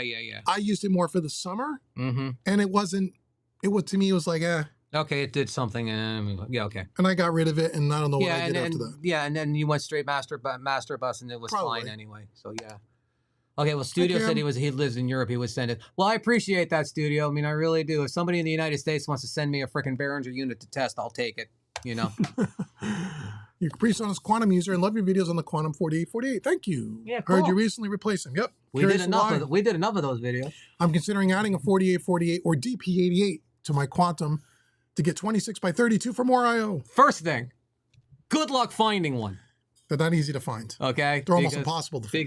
Because we still take single-handed responsibility for killing the market on the 4848s. Before we did our videos, you could find them anywhere. After we did our videos, you couldn't find them anywhere. We did that. Our fault. Sorry. We apologize. So the 4848 is great. Well, you've seen all the videos. You already know we think it's a great unit. It is. It is. Why did you replace it? Well, two problems. Number one, PreSonus just put out the new versions of all their quantum interfaces. Yep. Except for the 4848. Mm-hmm. And when I spoke to my contact there are no plans to replace the 4848 unit. So they're dropping out of that market segment completely. At least that's the feeling that I get. Okay. Yeah. Okay. So they never replaced that. They're not going to be in the pro audio, high-end pro audio. That's not their customer base. The reason why I replaced the 4848s were really for one reason. One of the reasons was I had two of them, and then I had the 2626 as the monitor section, so there were three of them. Yeah. Daisy-chained together using the internal clocking, and I started to have an issue with the clock and some of the jitter. Yeah. I tried, never put it on video because it didn't work for me. I tried buying an external clock by Blackline Audio. They make a good clock. They make a good clock. It was, I guess they do. I mean, so I bought the clock, didn't really resolve my issue. So PreSonus doesn't support the 4848 anymore. Mm-hmm. I couldn't even send it in to have it repaired or looked at. Okay. So I said, okay, well, you know what? Maybe I'm going to look to upgrade to something else. Was waiting for the new 4848 to come out, but then I found that it was never going to come out. Mm-hmm. So I said, okay, if I'm having an issue with one of these, and again, this is a business room. I work on projects every day here for clients. I was nervous that if this thing goes down, I can't replace it because they don't make it anymore. Yeah, because at one point too, you were looking to buy a spare and you couldn't find one anywhere. I couldn't find one. I tried to buy a spare. Yeah, because we screwed ourselves on that one. Yeah, I couldn't get one. Yeah. So I said, okay, I don't want to be exposed. I'm going to try something else. Yeah. So I started to search and say, okay, the 4848 gave me 64 IO, which is what I wanted. Using two boxes. Using two boxes plus the third for the monitor section. Yeah. So I wanted to see if I could get out of the having to use an external clock. Mm-hmm. So I wanted to try to get all the IO that I needed in one chassis. If I had to get a monitor section on top of that, so be it. But I wanted all the IO and just use the master clock in it, a good clock. Yeah. The only thing that was on the market, at least at the time that I'm aware of, that was anywhere near my budget, was the Antelope Orion series, which is which originally I looked at the 32, which is 32 in, 32 out. I could have put two together, but then I'm back into the clocking thing. Yeah, you're right back where you started. Kind of where I was starting from. What's the point? Maybe a better converter, who knows? But I'm right back where I started, right? Yeah. So I was talking to my buddies over at Vintage King only because Sweetwater doesn't carry Antelope. And he had said, have you ever considered the Galaxy line of the Antelope, which is the step up above the Orion? Right. They make what's called the Galaxy 64, which is 64 IO with a full monitor section built in. So I said, oh, I could go from 3 units down to 1 unit. Yeah. And I said, well, the price tag on that was outside of my budget, but I got lucky. They happened to have a showroom unit that they knocked off about $3,800 off of. Good God. And still gave me the full 4-year warranty. So I took the Galaxy 64 and I was able to achieve everything I wanted, and I'm very happy with it. In one unit. In one unit. 1 2-space unit. So no clocking issues, no interfacing issues, no nothing. monitor section, no nothing. Just plug in and go. Just basically a plug and play 64 IO converter. That's exactly what it is. You can't fault you for that decision. No, and so far it's been great. I mean, it's been okay, but I've only had it about 5 months or so. Yeah, it's the funny thing with it is it's been so hard for me to get out here. This is the first time I've been in the room with that thing in here. It's cool. Yeah, it's cool. It's a cool piece. And sitting over here, it works fine. You know what I mean? Like the audio comes in, the audio goes out. I don't want to think about it. Yeah, have to think about it. That's the whole point. So so that's the only reason why I swapped them out. The 4848 is a fantastic unit if you can find them, but realize PreSonus doesn't support them. Yeah. They're not replacing the unit, at least not at this time. Yeah. And I will say on the subject of stacking them too, it's like, cause like I'm the Focusrite Claret, and then I had the Claret 8, the Claret extension pre, tying those two together with internal clocks was seamless. I never had an issue with that. I have a feeling that it's when you start stacking 2 or 3 together. You know what I mean? Right, and you're also going to remember that's where you might be running into problems. Right, you're running a clock through in out, and then you're also running everything in and out, all this analog gear. Yeah, which is different. It's a little different when you're staying all in the box. It's a little different. Yeah. So okay. Hey John, thanks for the super chat, brother. Oh, Eagle, go up one. I'm going to go up. Yeah, I just want to thank you. Thank you, John. Sorry for my apologies, John. Thank you. You could take this one. What power series, 500 series link would you recommend a power supply in a lunchbox? Yes, it makes a big difference. Our recommendation for 500 racks are always the same thing. Buy a decent one. Don't cheap out on it. An external power supply is preferable, not necessarily necessary, preferable. Preferable. Okay. I am absolutely married to radial. I have 3 or 4 radial workhorse 500 series boxes. They are built like tanks. You can throw them down the stairs and they're still going to work. The power supplies are big, heavy bricks, very substantial. Yeah. And they just work. And they make small ones, medium, large. Yeah, they go anything from like a little 3 rack all the way up to a 10. Okay. Okay. Yep. That's how I roll. Yeah, it's a good product. You roll with West Audio. West Audio. And it's the same thing. They're built like tanks. Yep. The external power supplies are huge and big substantial. Bricks. They're quiet. You have the 11 spacers, so you get an extra space out of yours that I don't have in mine, but I can live with that. Yep. So, so with the thing with those is if you cheap out on a 500 rack, and I hear people, we get in this argument with people all the time. I have a cheap one, it works, it's fine. Depends on the module. Happy for you. But it depends on the modules. Depends on the module, depends on how much load you're putting on it. That's the difference. And also how much noise are you sensitive to? Or in what you have it around. So let's say you don't have any analog gear and all you have is your little lunchbox. Yeah, you can go cheaper because there's not a lot of interference. You might be fine. Yeah. Whereas if you stick it in a rack with a whole bunch of other stuff there, you could possibly maybe have some noise issues depending on the modules that you put in there. Yeah. That's the difference. And like I say, the cheaper lunch boxes, I'm not going to say I know 100%, but I imagine that the power distribution in the cheaper ones isn't as solid as it is in the better units.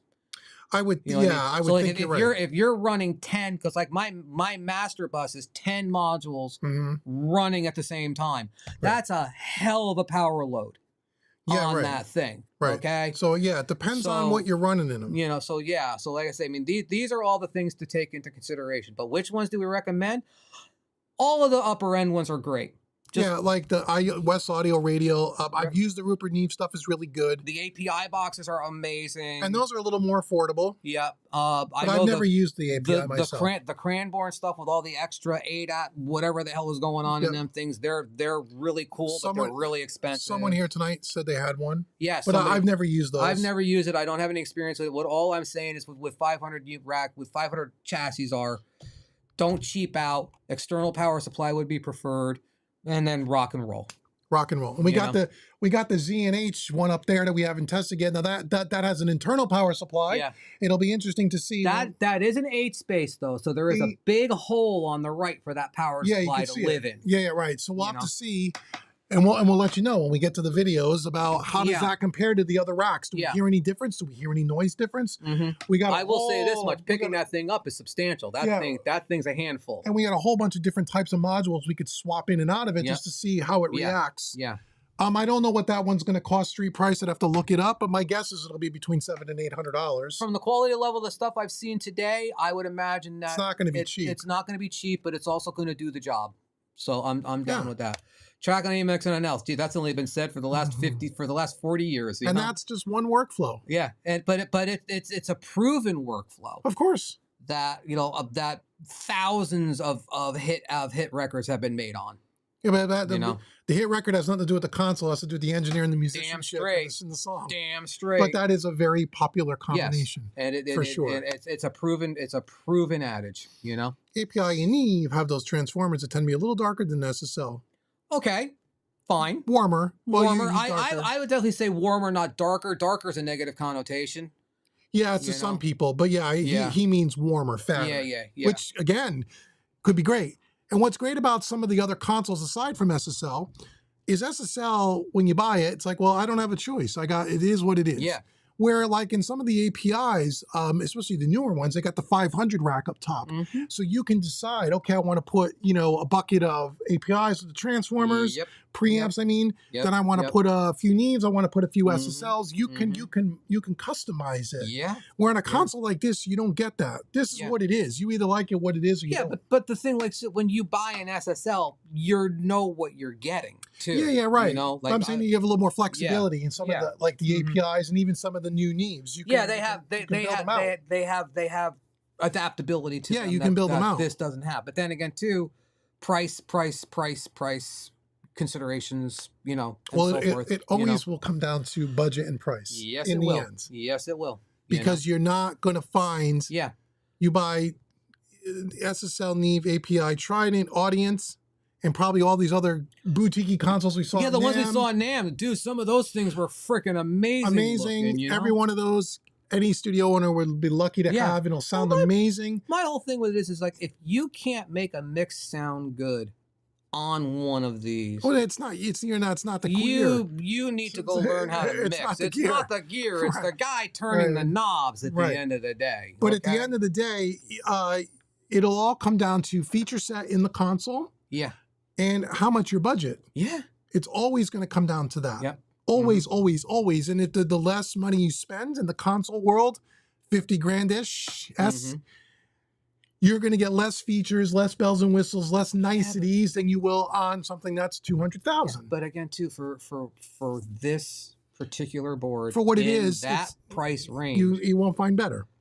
There's so much you can do with this. Right, but if I had unlimited amount of money, sure, you would have had a freaking duality. I probably would have had a big duality. I know that, but what, you know, have we run into a situation yet where we couldn't make this board do it? Oh no. So no. Perfect. You know what I'm saying? No. This my point. No client's ever sent back a mix to me and says, you didn't mix it on duality. I don't want it. I don't think it didn't sound good on the duality. Yeah, it wasn't mixed on duality. I don't want it. You know. Studio 22 loves this console. Good for you, man. There you go. You know. 90s, I helped at a college where they had course on engineering. They had a real nice pro studio with SSLs. Sounded great. Yeah. Worked on it for years as a big Neve, and a big Neve as well. Love them both. Yeah. Yeah. Again, there's nothing not to love. You know. I agree, Rising Phoenix. Yes, thank you, Rising Phoenix. Much appreciated. What's going on? I don't know. Yeah, how many likes did we get? Bring that over. 13. I get 13 unless there's a delay. All right, yeah. The 20 people in the room right now. Come on, guys. 118 views. Hit the button.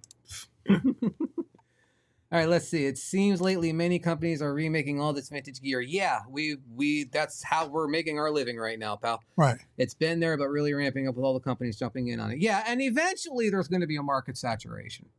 You don't know when. It's because it's in high demand. People want that gear. Yeah, but like I say, eventually there's going to be a market saturation. You know, and we'll see that day coming. And then the lesser companies are going to go by the wayside, and the strong companies are going to thrive.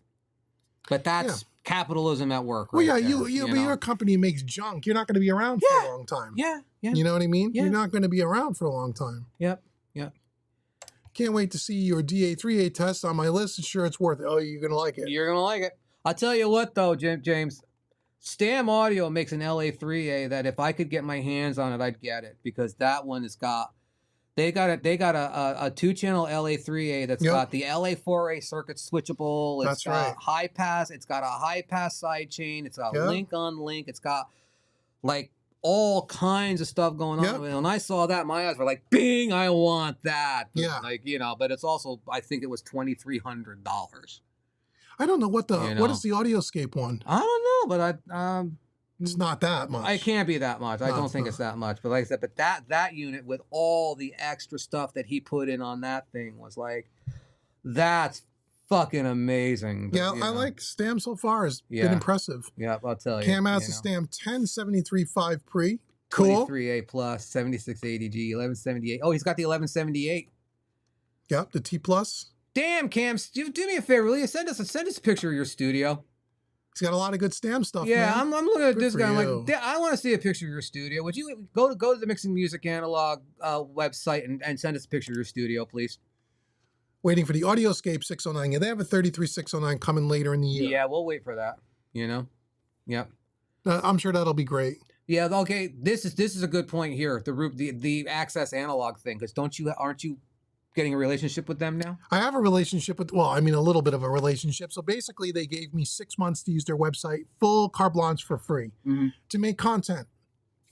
No, you know, again, just like always here, no one, no strings attached. They're not paying me to make videos. Yep. I don't have to make any videos. Yep. I reached out to them because people asked me about them. So I'd like to try to see what it's all about. Yeah. I'll make you some content if I think it's cool. If I don't think it's cool, you'll never see it on the channel. Yeah, but like they've got a 16-track summing mixer available. So if you want to find out what a summing mixer is going to do for you, you can hook up with them, and for a small fee. Yeah, it's pretty reasonable. Their price too. Run audio through it and find out if it does something you need it to do. Yeah. So we're gonna do some. I'm gonna check it out, and if I think it's cool, I'm gonna do some videos on it just to show you guys what it's all about. And then what I'm hoping he'll do is, if I do make some good content because I do like the product, I want to see if I can get some free credits. The way they do things is I don't know if you could do a monthly membership, but you buy like buckets of credits. To use their gear. It's time-based, how long you want to use it for. Right. I want to see if I can get a bunch of credits that I can put into the mixing contests as part of our prize packages. That'd be good. But we're not that far yet. But I'm going to do some experimenting with that stuff because I think it's a cool idea. Yeah, you'll get there. They don't have a ton of gear, but they got some cool pieces. They've got iconic pieces. They got some cool pieces. Yeah, they've got iconic stuff. So I'll be interested to try that and just see. Yeah. Just to see what's all about that. Yeah, Braxel, we talked about that before, Braxel. You've got the cappies on the Yep, cam low. Yeah, okay, yeah, Right now I'm trying to have a master bus with cappy preamps, SL Bus Plus, Cranbourne HE2, and I think I'm going to bag a West Audio Tube EQ, and that's a lot of stuff on a master bus. Yeah, we're going to be checking out this pretty soon. Yeah, the Vitalizer. Yeah, because like I'm looking at this, I'm going, you got the Bus Plus. Why do you need the EQ and the Vitalizer if you've already got the Bus Plus and the preamps? Because he likes to buy gear. Yeah, I mean you're adding a lot of layers to the master bus that are essentially performing the same job. They perform the job in different ways. I don't know what this the Cranbourne HE2, that's the dynamic EQ. Yeah, that's the what they call it? The harmonic EQ. So cool. you've got the cappy pre, saturation and summing. That West Audio Tube EQ looks sick too, man. Yeah, but you've got the Bus Plus, which has an EQ on it. Well, the Vitalizer is more of a saturation thingy, isn't it? Yeah, well, no, the Vitalizer is an exciter or whatever. Yeah, it's a saturator. Yeah. But you've got the Cranbourne HE2, which is a harmonic EQ, which is saturation. EQ and saturation combined.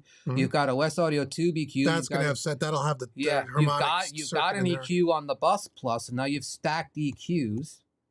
It's a lot of gear. It's a lot of stuff on a master bus that's essentially doing a lot of gear on a master bus. I mean, if it was, it's all good stuff, though. Yeah, it's great stuff. But if that was my master bus, I'd be looking at going, okay, that's too much. Spread it around. Yeah, that's me. You know what I mean? So But yeah, the West Audio Tube EQ looks killer. But I've seen it; it's amazing. It's like $6,000. Yeah, man. Isn't that more of like a mastering EQ? Yeah, like the SPL.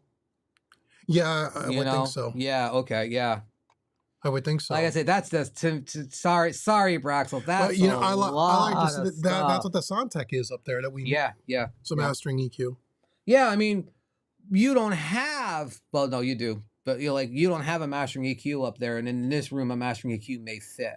You know what I mean? Yeah, it's not not the step version of it though. Although but they say that they're on their website. They say that piece is coming, or that's an option that you can buy. Yeah, but if it's a mastering EQ, I would want it stepped. That's just it's not that one's not stepped. Yeah, I'm going to be a curmudgeon about that one. I say no, you need stepped. Sorry. You can get stepped. Yeah, just But that one's not. All right, fine. Yeah. That one's not.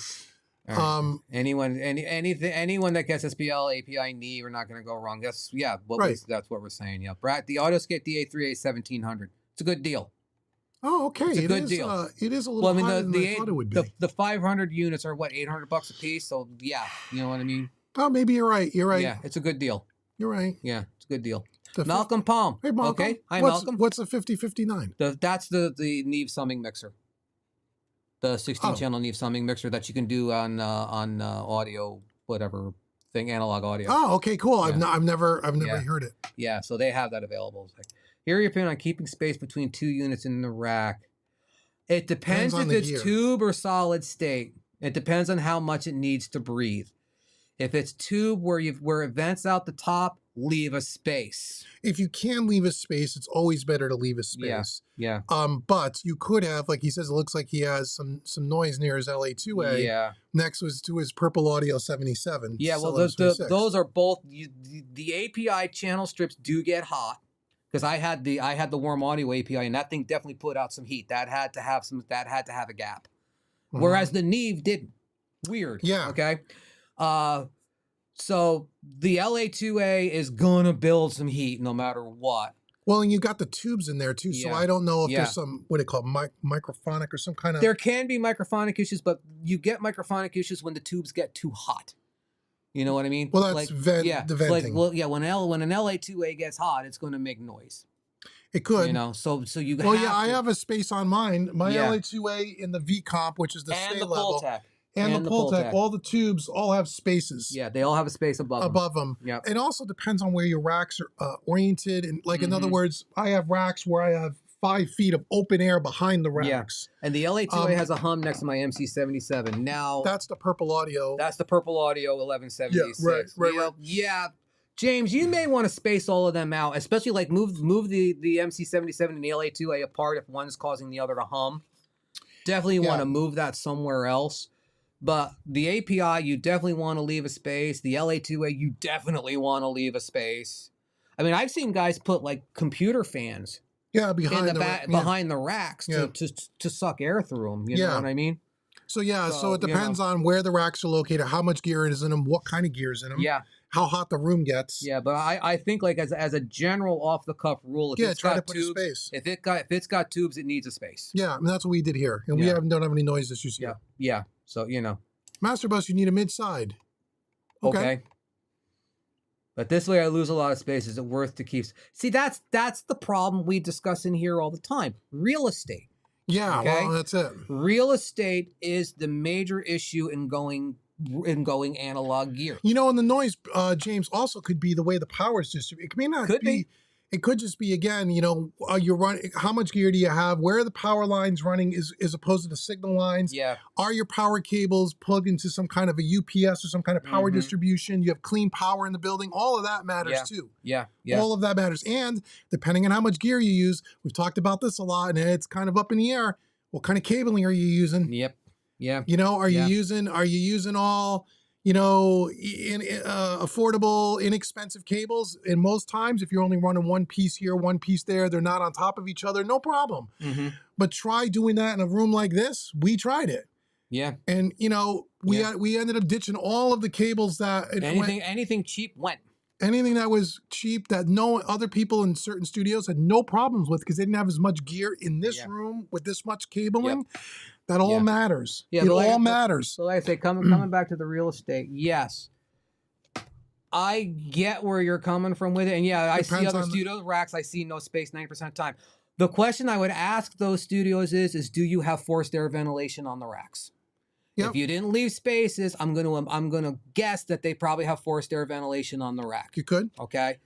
So there is that. But yeah, I get it. Real estate is a problem. Like, or maybe you can just take those two pieces and separate them in the rack further away from each other just to see if that matters. Yep. Yeah. But like I said, like as far as like what you're saying is real. I know I get it, bro. I really do.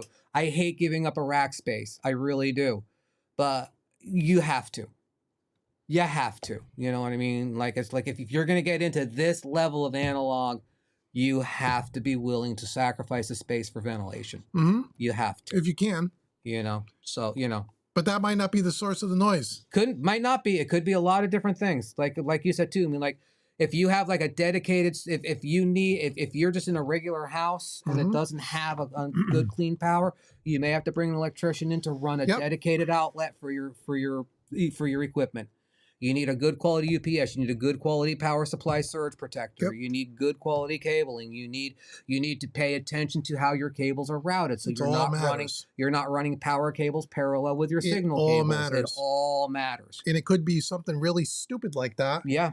That could be the source of the noise. It has nothing to do with the fact that there's no space Yeah, I mean, I'd have to crawl around his studio for a couple hours to really figure it out. But you know, like I said, the thing with this is like these are the things you look at. These are things that can cause noise. Yeah. So you start with the basics and work your way up. I mean, like I said, the big one is how you have your cables routed. Oh yeah. You have to cross power and signal at a 90-degree angle. You can't have them running parallel because then you end up with an RF interference between the two cables. You could. It can happen. Does it happen? No, it might not. You might have them run parallel for 50 feet and not have a problem. And then the next guy has them run for 5 feet and it makes all kinds of noise. It all depends on the quality of the cable. There's a lot involved in it. There's a lot that goes on. Yeah. So. But again, a lot of my gear doesn't have space, but the tube gear does. Yes. Yeah. Mm-hmm. So mid-side EQ on the master bus. Hence, I'm surprised you use it. I use mid-side EQ in the box on it if I need it. I'm just saying it's a lot of gear on your master bus. A lot.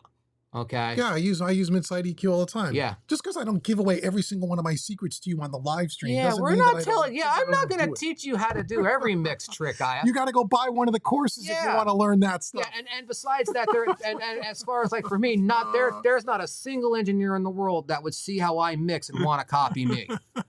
Okay. So did you guys say Stem steroids? But what? What's that? I think that might be some serious autocorrect issues. Oh yeah. Mephiston 9. Retype that, brother. Retype that, okay? You probably did that. Oh, sorry. How did you get from stereo? Stam audio stereo. Okay. Oh, yeah, Stam? we did. Yeah, stereo. Okay. Yeah, we did the video today. It'll be out. I don't know when Dave is going to put the video. We did the video today, but probably a week or two. If I was going to give you the Reader's Digest version, I want one. It's great. Next story. It's a great. It's a great piece. I want one. Next question. Oh, hey, no problem, James. Anytime. If you got, seriously, if you got any questions, just reach out to us, man. Yeah. We can hook up on a Zoom call or something too, and help you work through anything you need to work through, especially with the kind of freaking music you put out, pal. Yeah, he's good, huh? My God, so, man. Yeah, make sure you go check out James Cooler. Yep, James D. Cooler. As a matter of fact, hey James, if while you're talking, I'm going to put his links in the chat. Yeah, I was going to say if he's got a YouTube channel, put that up because I mean I've never found his YouTube channel. Put it up there so I'll grab it later. Yeah, I have. Okay, yeah, but no, I mean like it's yeah, I mean when you the whole thing with the analog journey is it grew. Everything you adds exponential problems. You know what I mean? Yeah. Like when you go from 1 pieces to 2 pieces, you didn't just double your problems, you quadrupled your problems. You know what I mean? Yep. When you go 2 to 4, you quadruple them again. I mean, it's like everything you do affects everything else you do. Even in a little tiny 5-foot wide studio like mine, you got to be so conscious of how you plug every single cable in. Yep. And where it goes and what it does and what cable am I using and How come this link didn't go link? I just put James's stuff in the chat and I think, let me just do Oh, because you had all of his name. You got it, yeah. Yeah, I know what I did. Yeah, you know what you did, yeah. I'll just do the Instagram to start. Yeah. Make sure to see if that works. James, do you have a YouTube channel? He does. Okay. He's still working it and building it. He's still building up all his socials. Okay, yeah. Get to work, dude, because, dude. Yeah, I don't know why it's not showing his link. But go check him out. There's a couple of his James links. D. Cooler, okay? I mean, I am serious. Sitting here listening to his freaking stuff on a console unmixed it's amazing. He knows how to play. Yes. He knows how to sing. He does. He knows how to record. He does. And that's a big one too. Because like you can be the best guitar player, singer in the world, but if you don't know how to freaking put it down on tape, it don't matter. Yeah. It don't matter. It don't matter. Yeah, so go check him out. There's a couple of links there for you. Yeah, he has a channel, but there's no content. He's working on it. Okay. Him and I are working together. He's got a plan. You're going to hear a lot more from James. Don't worry. Yeah. Hey, James, if you start doing live streams, let me know. I'm a hell of a live stream moderator. It's kind of like my side gig. So he's doing a lot of cool stuff. Yep. So if you guys check out, you want to hear the song, it's on the website. I already got it up there. So go to the mixing music, like the link I posted earlier about the mixing masterclass. I have audio of the song. So when people buy, before people buy the course, if they want to know what song they're mixing, I have a sample of it so you can hear a song. Scroll back up a little bit. We missed one or two. Did we miss somebody? Nope, you're too far. Oh, sorry. Back down. Okay. Yeah, studio has half rack vents. They help. Yeah. Any kind of ventilation is going to help, guys. Any kind of ventilation. Voltage drop may be a problem in recording. Yeah. I mean, like, especially like if you have a house older than 20, 25 years old, you probably do not have adequate power for what we do here. Probably not. Probably not. Okay. So, I mean, and if you can't run a circuit, at least plug into a good UPS and a good surge protector power conditioner. Absolutely. We have all that here. Yeah. All of that is here. That was all by design when the studio was built. That we did not skimp out on power conditioners. We did not skimp out on the UPSs. There's dedicated circuits in this room that separates from the rest of my house. You haven't done a video behind the rack, have you? Did you do a walkthrough video behind the rack showing all the stuff you've got going on back there? Yeah. Okay. So there's something on the channel where you can go back and see his power distribution system. Yeah, definitely. It's definitely. It's pretty intense. And there's there's all dedicated circuits down here, so there's a lot. Yeah. And that which all that stuff adds up to a system that does have no noise. Yeah. There's no noise in the system at all. None. Yeah. And that's the reason. Oh, it's dead quiet in here, you know? Yeah, fixed. Yeah, exactly, Studio 22. It's like, you know, I mean, everything, you know, there's a I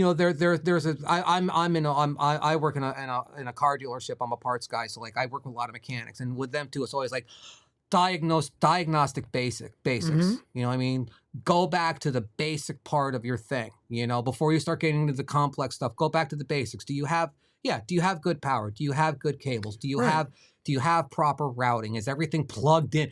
Remember when we were having all the trouble because one of the two of the D sub cables were not quite plugged in. They plugged in all the way. They were in, but they weren't seated. Yeah, right. And we were fighting that for weeks. Yeah, was a D-sub cable. Yeah, so it's like I mean it's a bizarre problem. Like, what the hell is going on? Like, you go push the fucking D-sub cable and it's like, oh, fixed. And you think it's seated and it's not. And but you think it's some kind of a complex freaking problem that you're gonna have to spend hundreds of thousands of dollars to fix. Like, go plug the cable in. Yeah, it's usually something simple. You know, so 9 out of 10 times. So yeah, you know, I mean, at least it was for me. Yeah, when I had the problem that I had.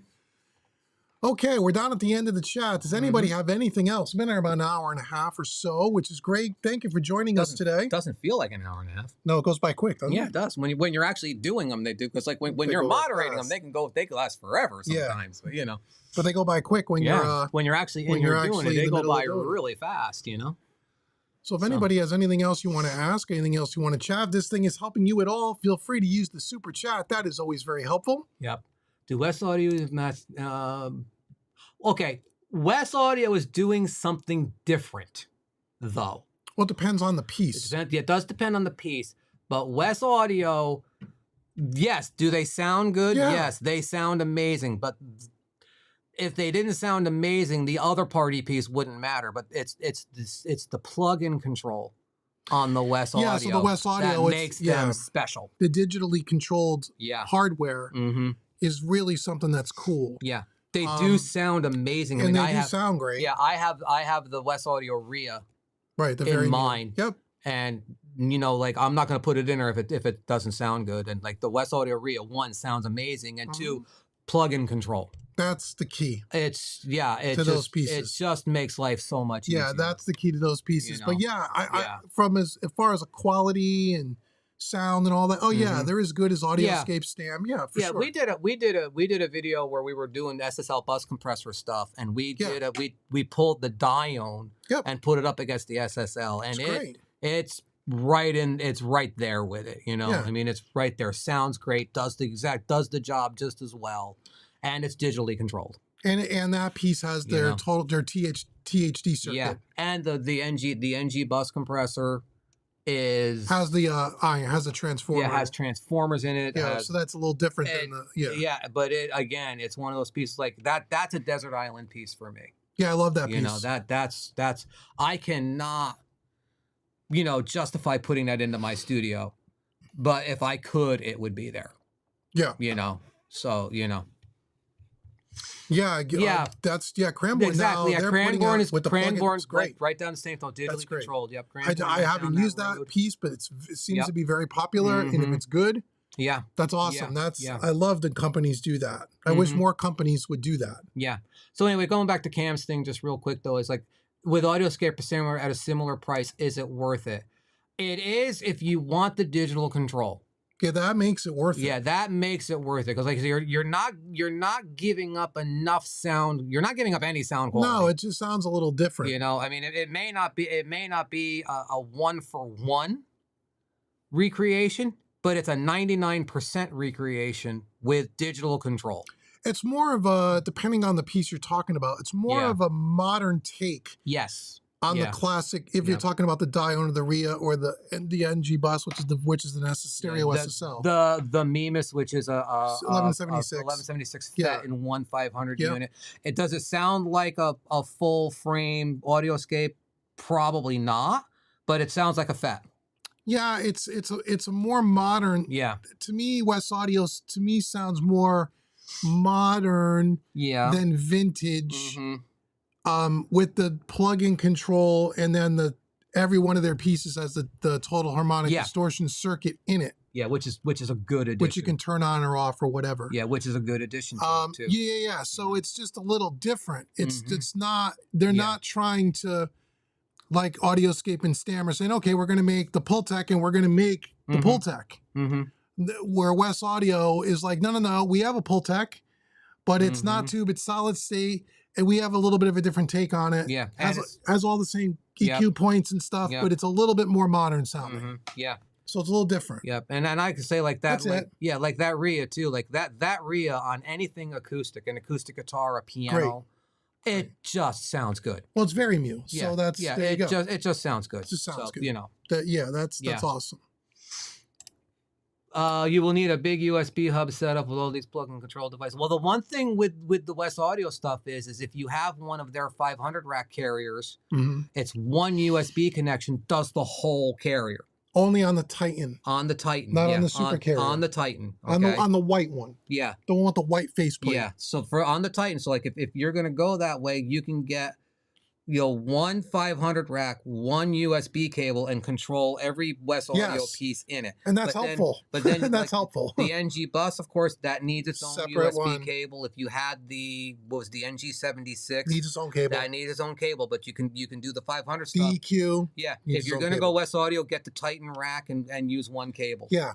As far as the hub that I use, I just bought, honestly, Brax, I bought one off Amazon. It's a powered USB hub. It's a 10 spacer. It's you don't see it. It's behind the rack. It's like this big. Yeah. It's I don't know. It's probably $30 or something. It wasn't anything fancy or high. Is that a USB connection or a Thunderbolt connection on that? It's a USB 3. Okay, so it's plenty fast. Yes. And I've never had a problem. Yeah.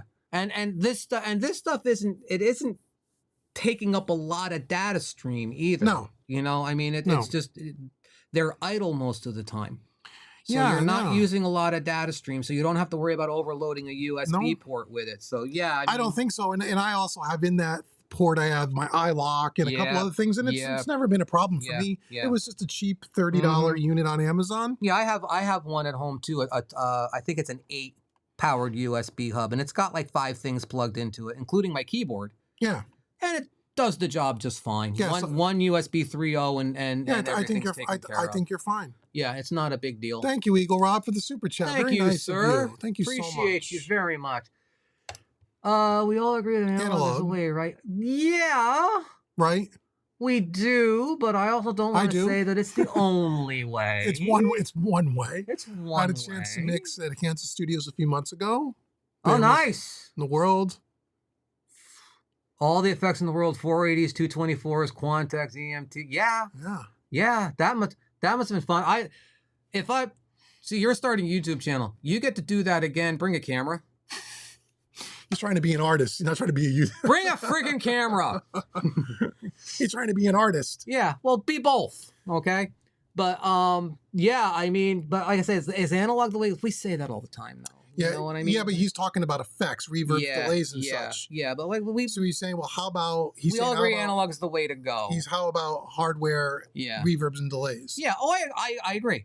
But then again, too, we had analog. I went back the other way. We went back the other way, except for the one. Yeah, we got one reverb unit because that's a true analog reverb. Yeah, and that's also amazing. But the thing with it is like, yeah, we did do that, but then you went back the other way because it was just easier. It was easier, and it really didn't sound. And although I've never used a real, I mean, again, I was using for my digital, my hardware reverbs. Yeah. Outside of the Audioscape, the only one that I had was that AMS Neve in the 500 rack, and it was good. Yeah. But to me, the plug-in sounded equally as good and was easier to use. Wasn't the AMS just a freaking digital reverb? It is a digital reverb. Yeah, so it's a plug-in in a box.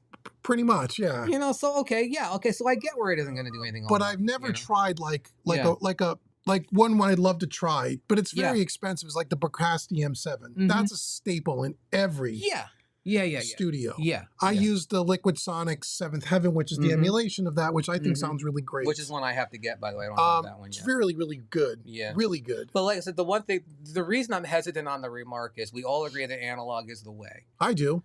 We're on a channel called Mixing Music Analog. Yeah, but the stance always comes back to the same thing.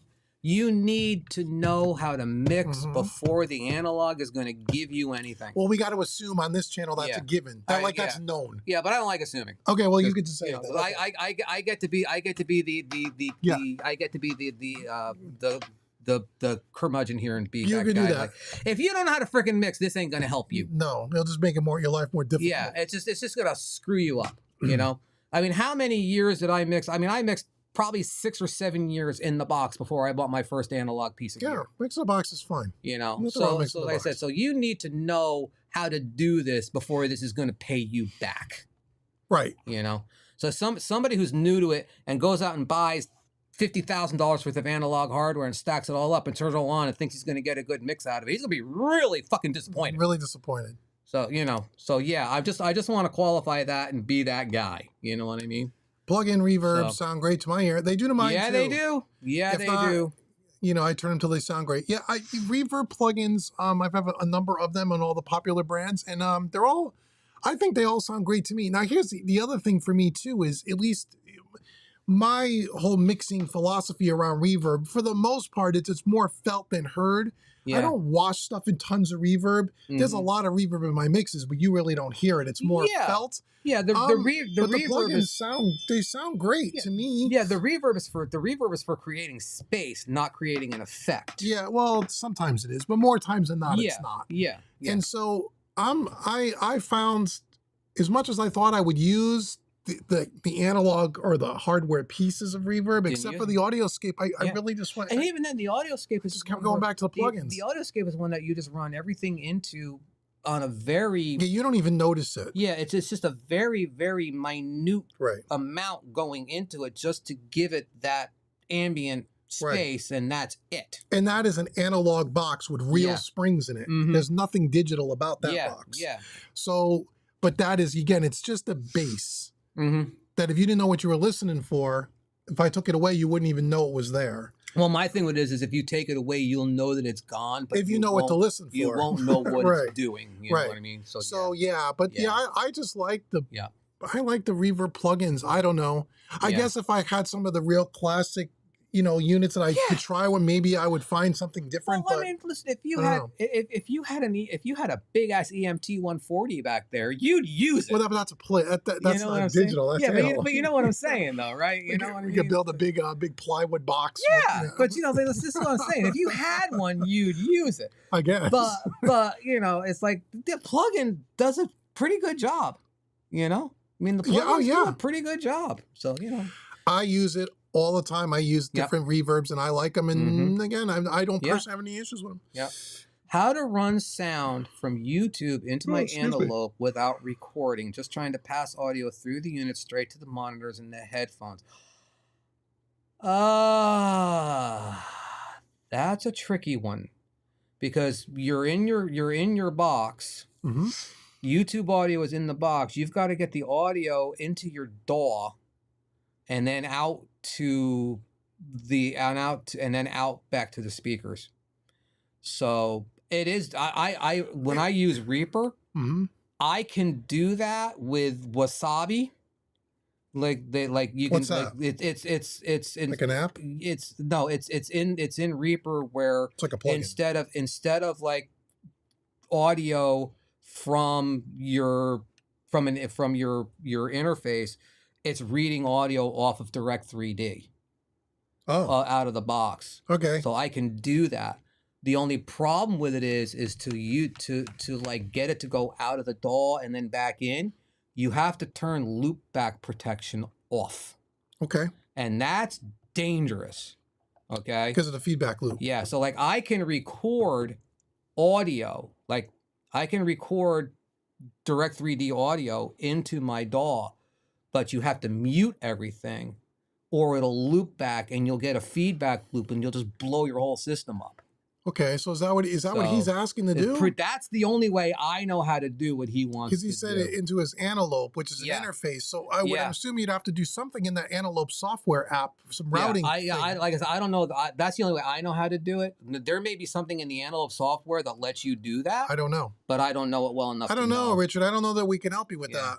Yeah, but that's how I can record YouTube audio to my DAW. You know what I mean? And stuff like that with Reaper in Wasabi with loopback disabled. But like I said, if you forget and you hit record with it with the channel open, it's an immediate feedback. I think what he's trying to do is he's just trying, like what do we do here? He's just trying to play system audio back to his monitors. Yeah. Well, in the Antelope, in a Mac, if you're using a Mac with an iMac, everything comes out output 1, 2. Yeah. So in your Antelope software, under the DAW, in the routing screen, under DAW, you want to make sure that your DAW everything is being routed. They call it DAW. Yeah. Routed out to outputs 1, 2. And then everything on your system, YouTube, Facebook, whatever, will play back. Will go out. Yeah. Okay, so Mac makes it much easier than Windows does. Yeah, it's everything in the Mac. Shocking that Mac would be easier. Everything defaults to input 1, 2. Okay. On a Mac. So if you're on an iMac, just go and do that. That should actually be quite easy. Yeah, I would think so. Or you could go out the headphone jack, but yeah, I guess you could do that. That would work. Yeah, it's the same thing. Yeah, go buy a Bricasti and call it a day. Okay, yeah, I don't have the money for that. I'd love to try a real Bricasti. Yeah, but I got to make my car payment. Yeah, the Pro R2 Reverb is amazing. I've never used that one. It's amazing. I don't think I have it. It's really nice. It can do pretty much anything. It's got some really good presets in it, thank God, because I don't like spending that much time building a reverb. Mm-hmm. But yeah, it's a really nice one. I mean, what have I got? 55 reverb plugins in my freaking DAW. I mean, I guess so. Yeah, they are. They all do something. Yeah, I think I use 4 different reverbs maybe. Yeah, I mean, I again, like even though I have 4,000 plugins, I always find myself falling back into the same ones over and over and over again. Yep. So it's like, okay, Oops. We're down to the bottom of the chat again. Which is great. But we've been on now 2 hours, right? Yeah. Almost 2 hours. What time is it? I can't see the 2:15. Oh, fuck, we've been on for longer than 2 hours. Yeah. Well, about 12:30, right? Yeah, I don't remember. So we've been on for 2 hours. Yeah. I think we're going to call it a day because I know Dave's got to get on the road. Yeah. Do you have any idea what it's going to be like getting out of Connecticut on that fucking highway? Oh, my God. So again, thanks so much, everyone, for joining. I got to go 35 miles. It's going to take an hour and a half. Yeah. So again, thank everybody for joining. We really do appreciate it. Stay close to the channel. Make sure you like, share, subscribe. Stay tuned to all the videos that are coming. Mm-hmm. And make sure you check out the Mixing Masterclass and James's music. Yes, and, please. And we'll be seeing you guys sooner than later. More than likely. Right? Sooner than later. More than likely. All right, guys. Thanks, guys. Everybody have a good one. Have a great weekend. Bye-bye.